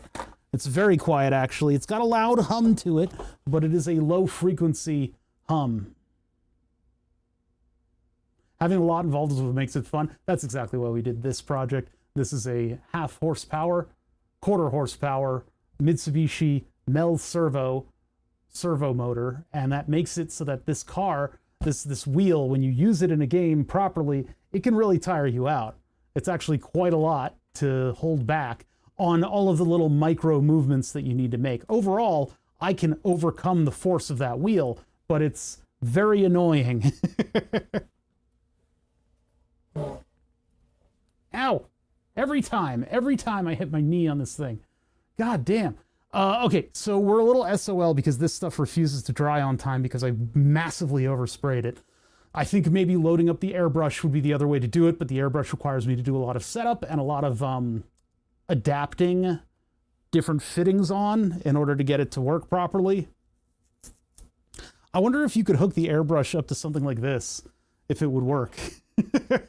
If I made like a nozzle that would adapt it over so that every time I push the little trigger, this fan turns on, I don't think this thing would move quite enough air, to be honest. I don't really think that would work, but it would be funny. I don't know. Okay, so until I can get a better scan, I'm looking for about 15 nanometer peak output to get across some of the harder forces. So probably won't need such a big servo, but I'll have to do a bunch of testing. Yeah, I mean, you really, in my experience, the reason that I bought this servo was it was cheap. I got it for $150 back in the day. And I bought a second motor from the guy and I told him, hey, I was going to use it in like some YouTube video stuff. I didn't know I'd stream yet. And I thought I would be doing YouTube videos. And so the seller actually sent me, with the motor, he sent me a planetary gear reduction. So if I wanted to, I could make a steering wheel that would fold my clothes while I still was wearing them. But I don't need that much force out of this. And the other use for this size of motor would be to put it on the milling machine. It's actually a perfect size. This is a quarter horsepower motor. The one I have, I think is half. I don't think it's a quarter, but, or is this an eighth and that's a half? Either way, it's a little bit more powerful than the universal DC motor that this thing, or universal AC motor that this thing has. So I could put that servo up on top of the milling machine with the belt drive, and it would be very quiet, and I would be able to control it a lot more precisely and you know, have all kinds of good, like it would be able to stop instantly, which is safe. So that's why I bought a second one of these. And when I did, the guy sent me this planetary gearbox. I don't know what to do with. Maybe eventually on the robot arm. But yeah, these were cheap because they had proprietary encoders. This is a Mitsubishi Mel servo encoder. So you could only plug it into a Mitsubishi Mel servo. But I found out you can buy a connector kit for this specific connector, which is really nice. You can buy the pigtail for this big guy. So that was nice. I was able to make my own cables for this thing, totally custom. And then inside of this box, there is what is essentially like a CD. It's like a piece of plastic that has etched printings on it, on like a Mylar label, right? It's just like a CD-ROM, except that it's got the markings that'll allow this thing to know precisely the position, which is a really cool system.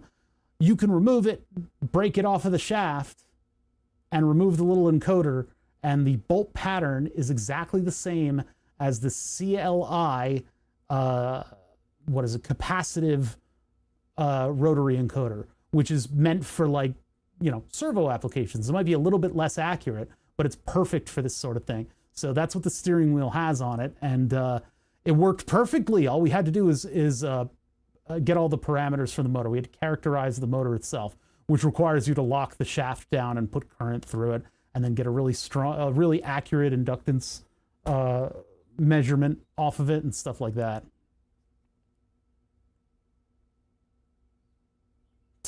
One of the points of the open sim shifter picture is more strong. A lot of the sim pit, hold on. A lot of the sim pit shifters that you'll find on Thingiverse are very flimsy indeed.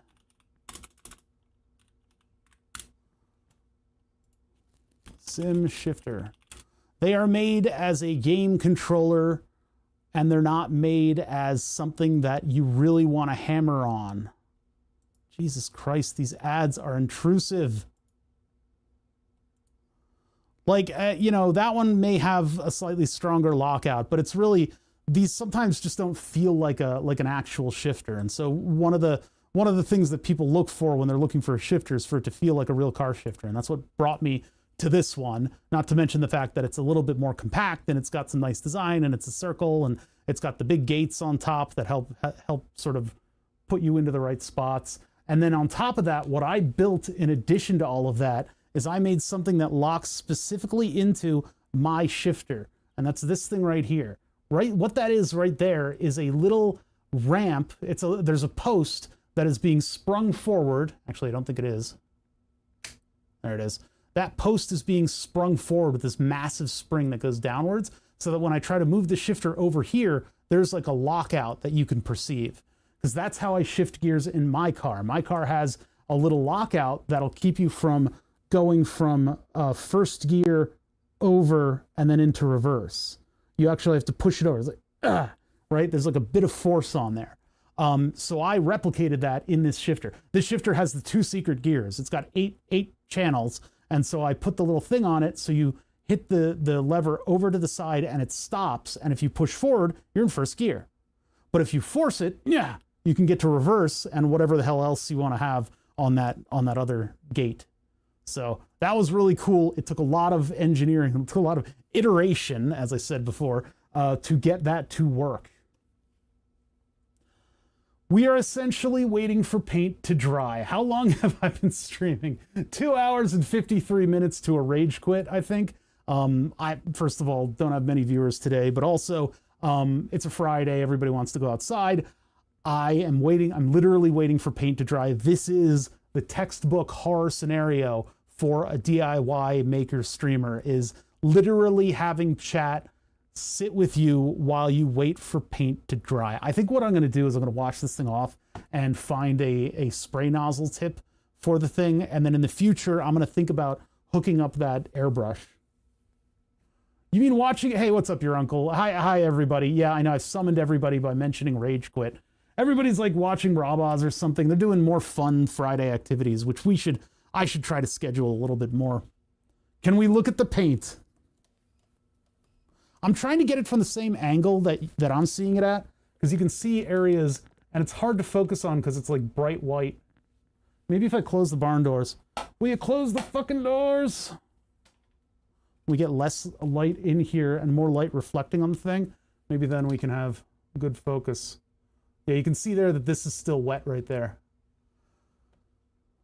Time to switch to being a React streamer. Do you know how easy that would be for me? That's like offering me the One Ring. Do you know what kind of power React streams could wield through me? I could be a god, because I'm snarky and I know things beyond what other people know. Hashtag ad. This is an anti-ad. This stuff sucks. Maybe getting it in gray would have been a good idea. The nozzle on this thing is absolutely terrible. This tries to be a laser beam, which is not what we need here, which is why I was looking at the airbrush earlier. Put it in the oven for 50°C. I'm not going to break this. This is very important for me. This bevel.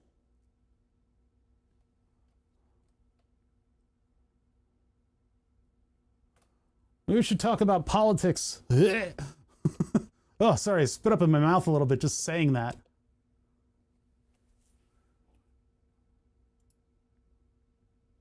You will type that message again, but you will spell laser correctly. Message denied. That's right.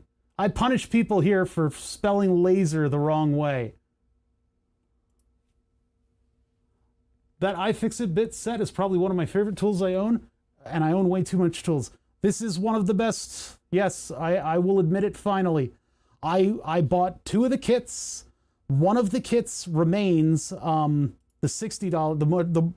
It's probably not $60 anymore, but the more expensive iFixit kit, the larger one, sits in a drawer. And I sometimes have to use the tools in it.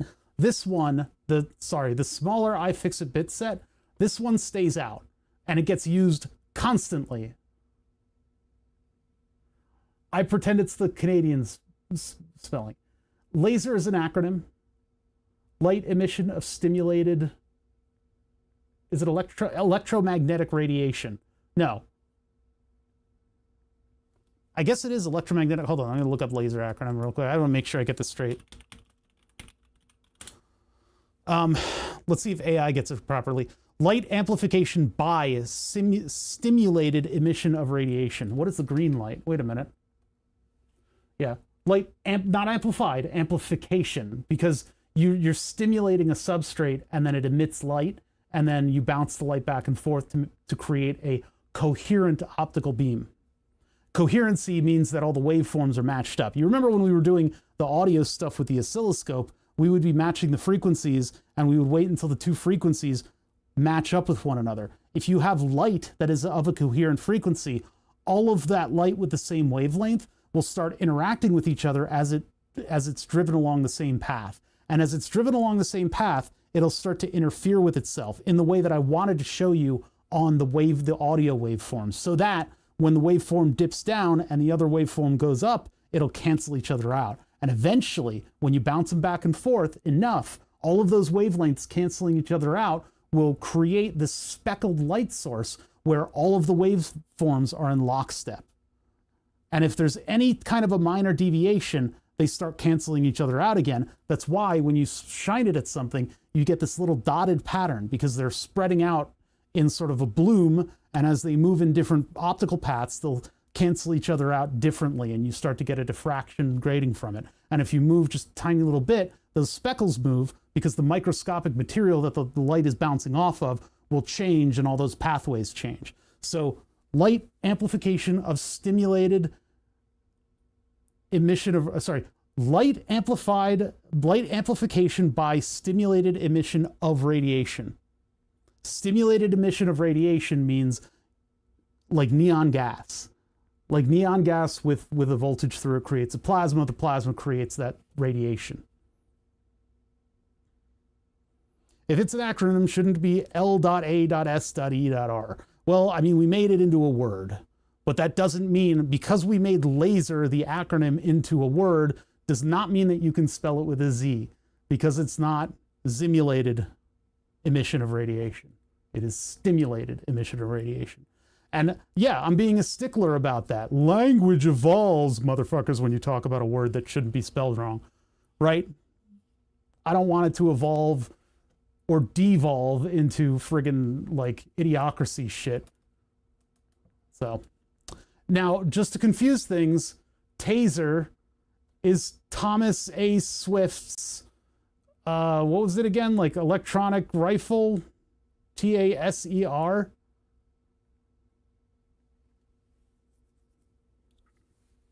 Yeah, we used to have that book. We had a whole collection of Thomas A. Swift books. I could have had the book. That was the namesake for taser. But taser is also not spelled with a Z, I just realized.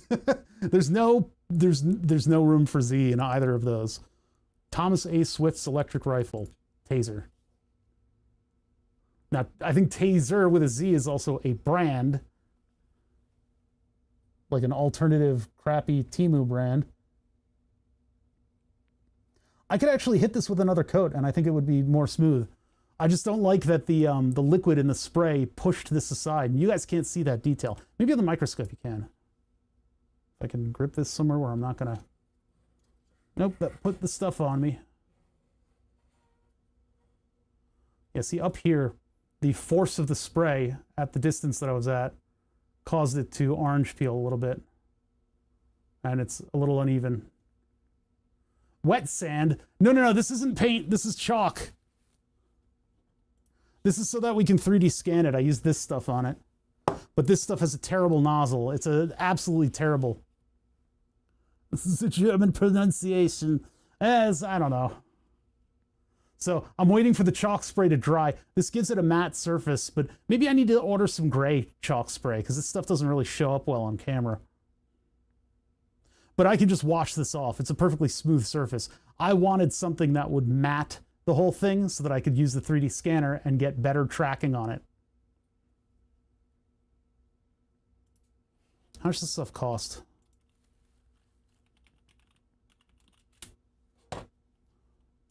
Gray testers, chalk spray. Oh, no, you. It corrected it for me. Does it only come in white? I ordered it one time in 2020, and I'm still paying the price. Pink, blue, buh. Currently unavailable. Oh, I see. You can get it in a cute little pack. But these colors are terrible. I want engineering gray. Where's the comment? This stuff sucks. I got it in my mouth, and now my mouth doesn't mouth anymore. I'm covered. Don't get on skin. Cool product. My 5-year-old loved playing with the spray chalk until it was time to get it off of his skin. Sprayed right off to the concrete, however, it would not come off his skin. Oh, God. He had gotten a little carried away and sprayed it on his feet. I don't think it would be a problem since it was temporary chalk. Oh, boy. Here we learned about industrial chemicals. I thought that once it dried, it would rinse right off like regular sidewalk chalk. Shouldn't it? Get the pressure washer. That was not the case. We scrubbed it with soap and water, which didn't work, and then resorted to paint thinner, which was unsuccessful as well. Oh, God. Maybe I don't want the stuff that has dyes in it. Maybe I just want the white stuff because it comes off very clean. Oh, boy. Gray chalk spray. Get chalked. Rust-oleum. Maybe Rust-oleum is a better product. Oh, they got darker grays, too. Pack of 1. $10. That's not too bad. What do we got in the comments? My 5-year-old sprayed themselves with this one, too, and it stuck. This is paint. Black Abyss. Love this paint. Oh, this is matte paint. No, no, no, no, no. I want specifically chalk spray. They are putting the word chalked in there, but it is not chalk. What are you looking at? This is the bevel from the steering wheel. This is a, what is it? Chrome plastic bevel. And I've sprayed it with this Testor's spray chalk in order to give it a matte finish that'll wash off. And I washed it off already once before. Those damn 5-year-olds eating paint.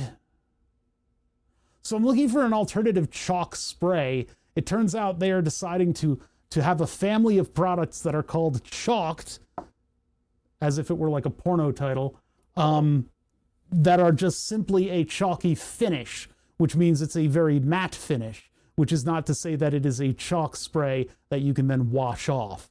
That's the one that I actually want because it is just an actual spray that washes off. Wash off matte spray.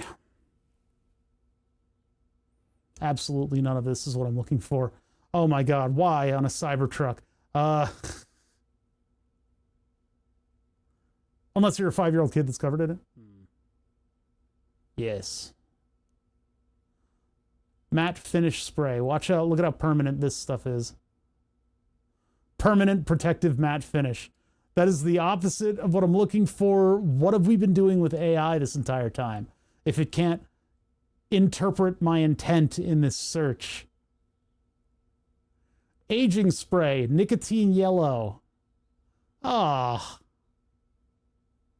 Oh, why? Why would I want this?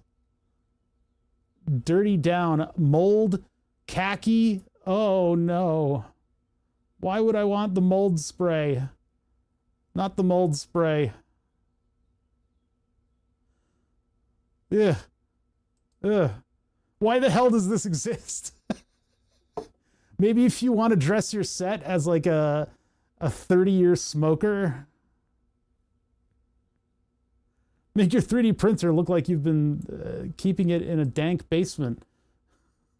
Yeah, I would say prop makers would want that, but man, that is a nasty product. Yeah, I'm gonna spray paint my shirt and show up looking like I just woke up in a basement, in an unfinished basement in the corner with the water pump.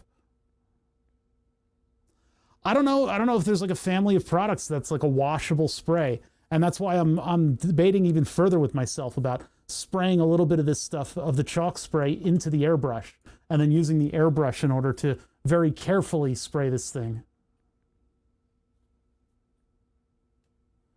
Goes well with my rusted plastic bumpers. Make the rust look like it's getting onto your car paint. My uncle's Volvo is like that. It is just an entire car that has spots that are shedding paint due to rust. So we're waiting for the chalk spray. I tried a little bit of the tutorial using planes, and I got some results from it. We were able to cut it in half, and that gave me a nice little starting point where I gave it like a 1mm offset that's on the same plane as the run-up to it. And then over here, we were able to actually get a horizontal line where the airbag area is supposed to start, and I used a 3D sketch to give it a third point and make that into a plane. That plane we then bisected the model with, and we got sort of what could be the beginning of sort of a curved trace over here that could lead us into the rest of the geometry. At that point, I took a look at it and I said, you know what?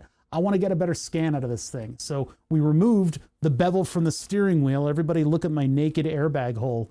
Woo. I asked Joe Twitch if I could show my airbag hole on stream, and they said, go ahead, that sounds awesome.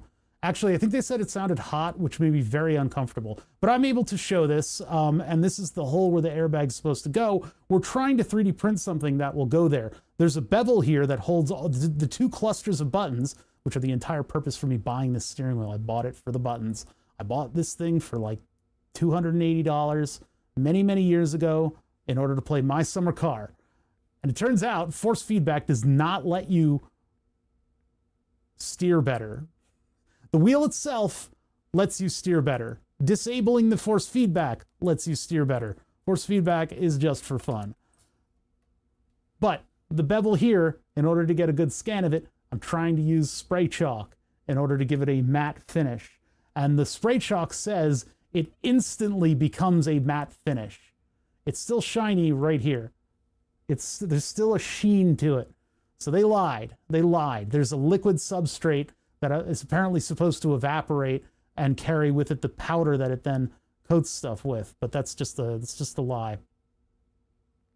I drive considerably better in racing sims with force feedback, though. Otherwise, you can never feel what the car is doing. That's interesting. Well, you know, I mean, maybe part of that, it would be nice to get engine RPMs to shake the wheel so that you can get a sense of, like, you know, what's going on. And I think crappier games should have that, but it's a lot of burden to put on the programmers. Like in My Summer Car, if the engine would start to shake because something's wrong, if I could feel that in the wheel, that would be much more immersive. Because, yeah, I mean, when I'm driving in my car, I go by sound and I go by vibration.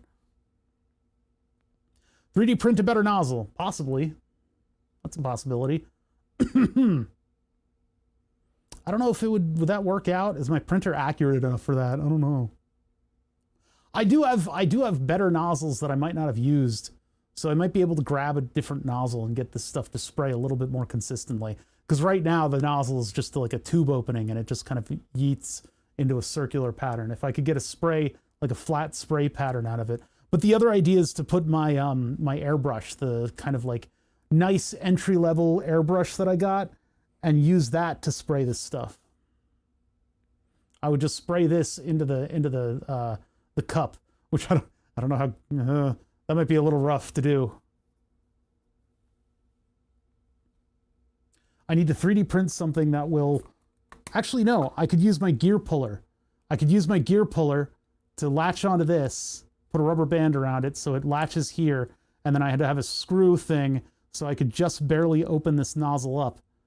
That actually might work better for spraying this thing too. Just forego the airbrush entirely and just have nozzle control and a little twisty guy so that I could get this thing to consistently put down a light coating, and then I could do a couple light coatings in order to build up the matte surface. Let me find my gear puller. Where is that? I think it might be, is it out of the tool bin or is it in the tool bin? It might still be in the tool bin. I'm going to look for it right over here. See if I can find my gear puller. I have a miniature gear puller just for this area, just because every now and then you run into an application for something like that, you know? People who know are nodding right now. The people who don't are like, what is a gear puller? I don't know. It might have made it to the other tool bin. I think it's in my special tools tool bin. Yeah. Unless it's down here. I ain't see it.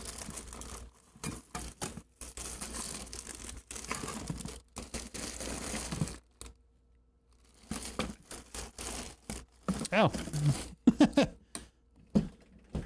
Lab glassware holders could do it too, maybe. This is just a little, let me pinch you. Please, come back here. I must pinch you.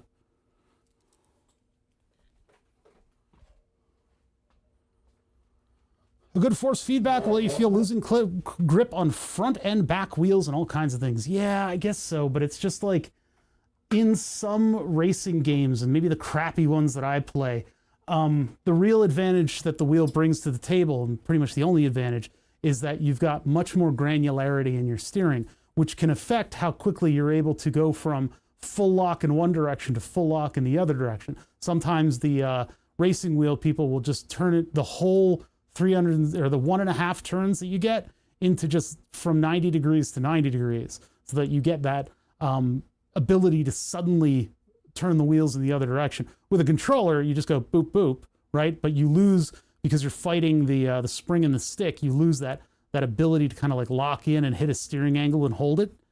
So the force feedback also affects that, because it's trying to push and pull your wheel all over the place. So I just generally, I think you lose ability when you go to force feedback. But in more comprehensive games, it can be an advantage. It's just, you know, I don't play good games. I guess that doesn't work. I'll need to find the gear puller. Unless, carefully.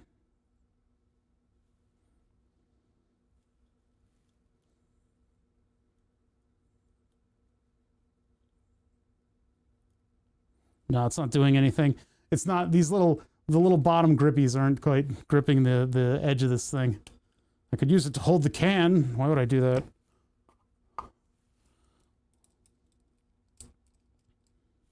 The little motor tool that I have in there. No, that's not going to do it.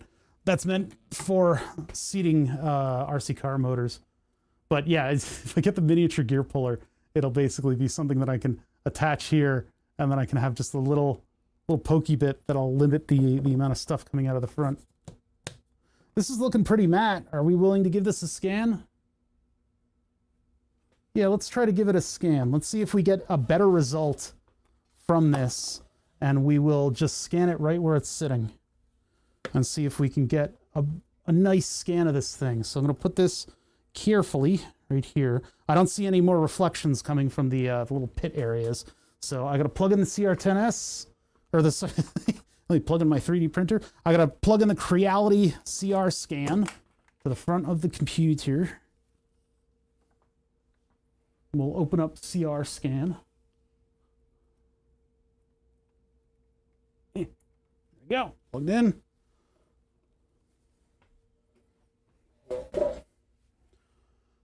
I think I'm going to keep the Bluetooth mouse. I think having fewer cables in this area is going to be nice. So we'll see if I can get fully used to it. I took the updated version of the shifter base and just removed the recesses for bearings, which match what you suggested, but keep the other updated features. I see. Yeah, I think that's similar to what I did. I kept the base, but then I got rid of the bearings in the base, and then I used the stock from the updated one.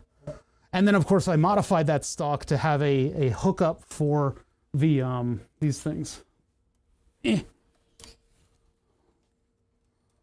can see the purple. That purple thing is an RC car strut, and I added a hookup for that up there. And then this is the thing that makes it feel like you're shifting into reverse gear. It just pushes up against that strut. Unfortunately, I think I have to put a little grease on it or something because it's not resetting itself properly. Yeah, wear and tear. Wear and tear. It's not pushing itself back enough. It's supposed to be able to pop back over. But these struts made it feel a little bit more expensive. I mean, if I could put fluid struts in there, but the struts with the springs give it a nice pushback, and then it doesn't go bum bum bum bum bum. Because without that strut there, this thing would just go bop bop bop bop bop bop bop bop bop when you let go of it. If you still have the model, yeah, let's export that real quick. So we can open up the shifter project before I go into scanning. Oh yeah, there's a bunch of stuff that I did. So this end link I modified slightly to accommodate, I think, a larger shaft through and through. So we'll take that one. We're going to make a folder on the desktop. New folder, shift mods.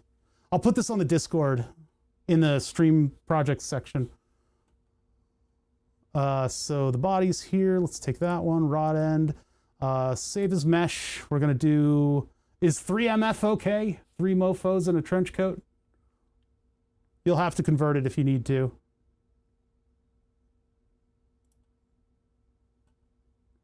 And then this is going into the desktop and shift mods. Save. I mean, I can give you the, where is that? There's just a bunch of weird stuff that I made. The shifter jacket.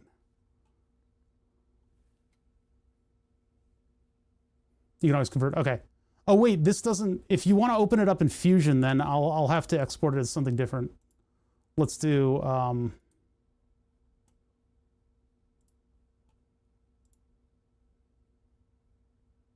Which one goes? Actually, I can do a solid part.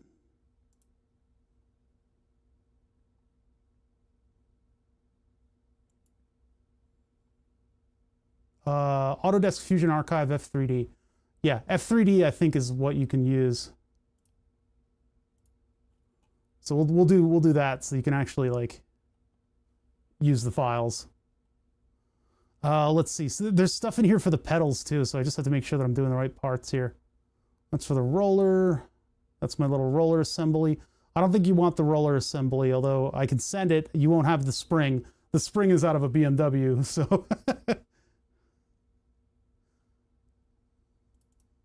Roller hold downs. Is that even something that I use anymore? What was that for?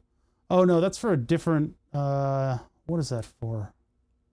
What was that for? I forget. It's not for part, it's not for that part.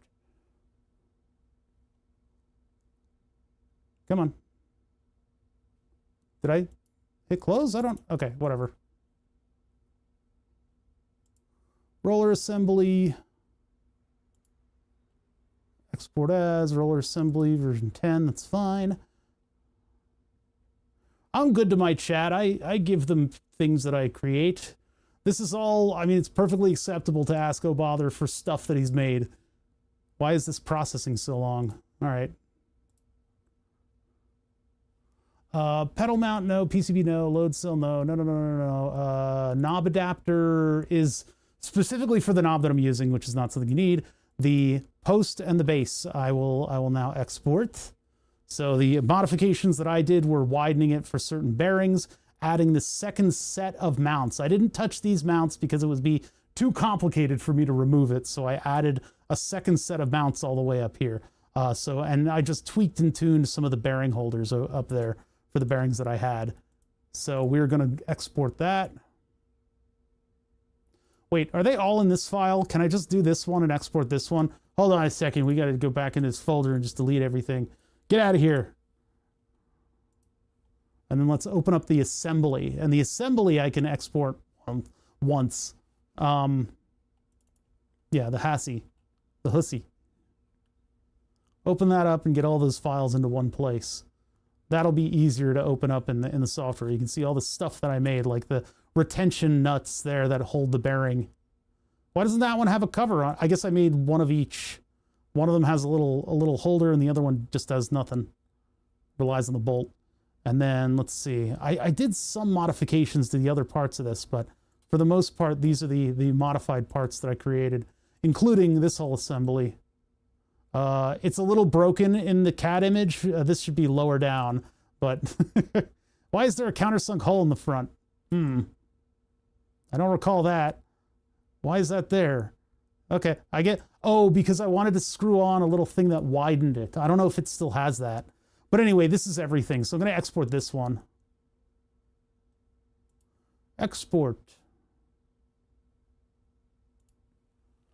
Now, should it be F3D? Or should it be... I think F3... Oh, not Z. Wait. 3 mofo files, step files. Nah. It should be a Autodesk Inventor 2024. No. 3MF, no. I guess we'll do F3Z. F3Z is fine? Okay, export that. Yeah, what is that? Why doesn't this work? Why is this in this location? What does this do? Jeez. So this should match up with the other parts. And these have my own personal modifications, and you'll have to figure out if you want to use these, what the RC car strut is and what springs to use on the RC car strut. Why not just share with a link through the Fusion Cloud system? AutoCAD ad. Oh,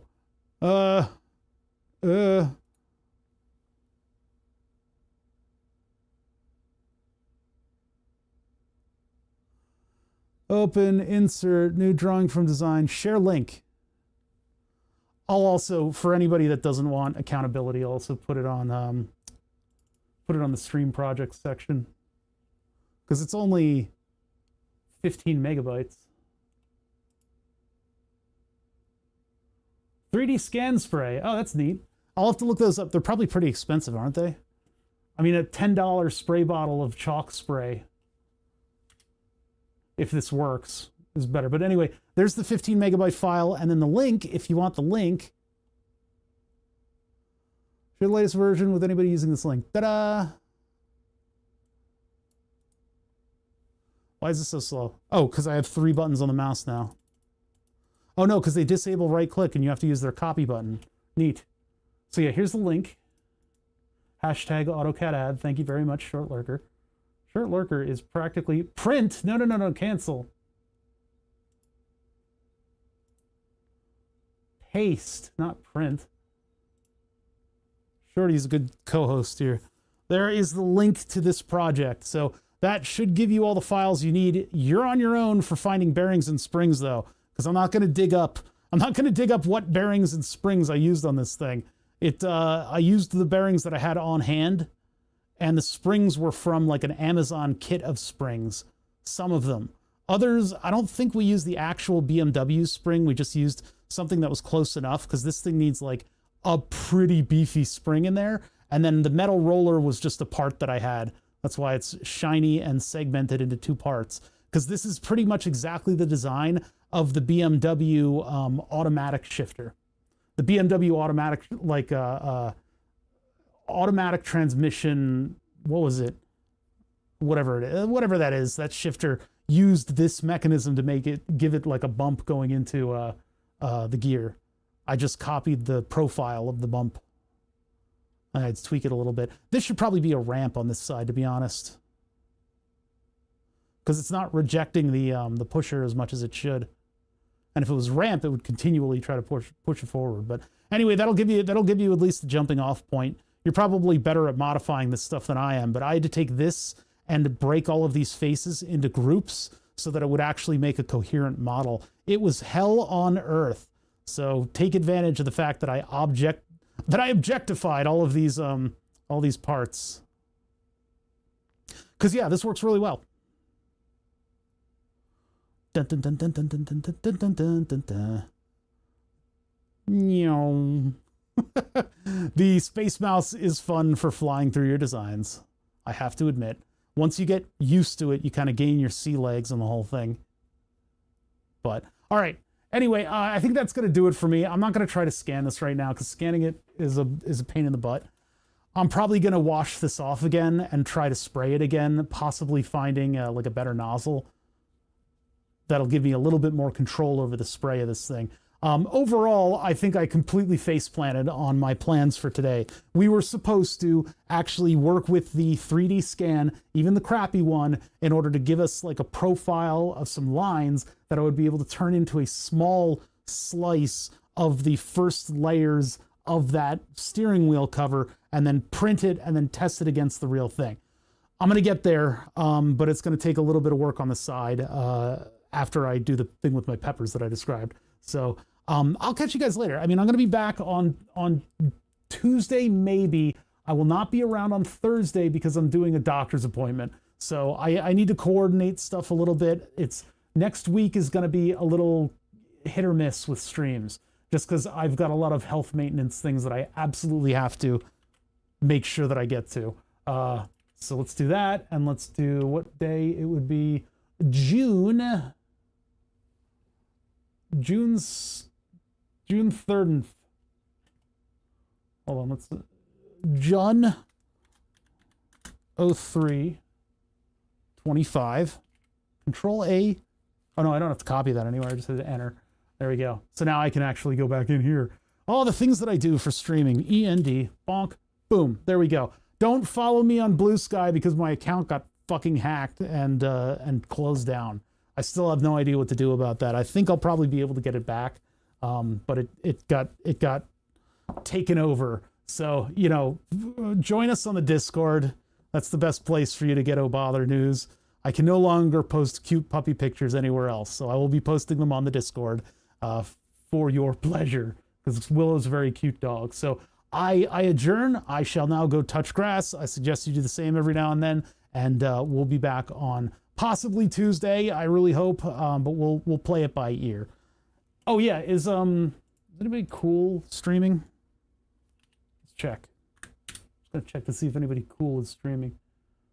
Nerd, Turbo Nerd, Nerd. Boom would be a good place to throw you nerds. Ghost Freak, big nerd. Garrick Durack is streaming. If you guys don't know Garrick Durack, he's doesn't speak my language, but he does stream some cool stuff. Touch the grass. Don't give me that face. You touch that grass. And I will catch you guys later on.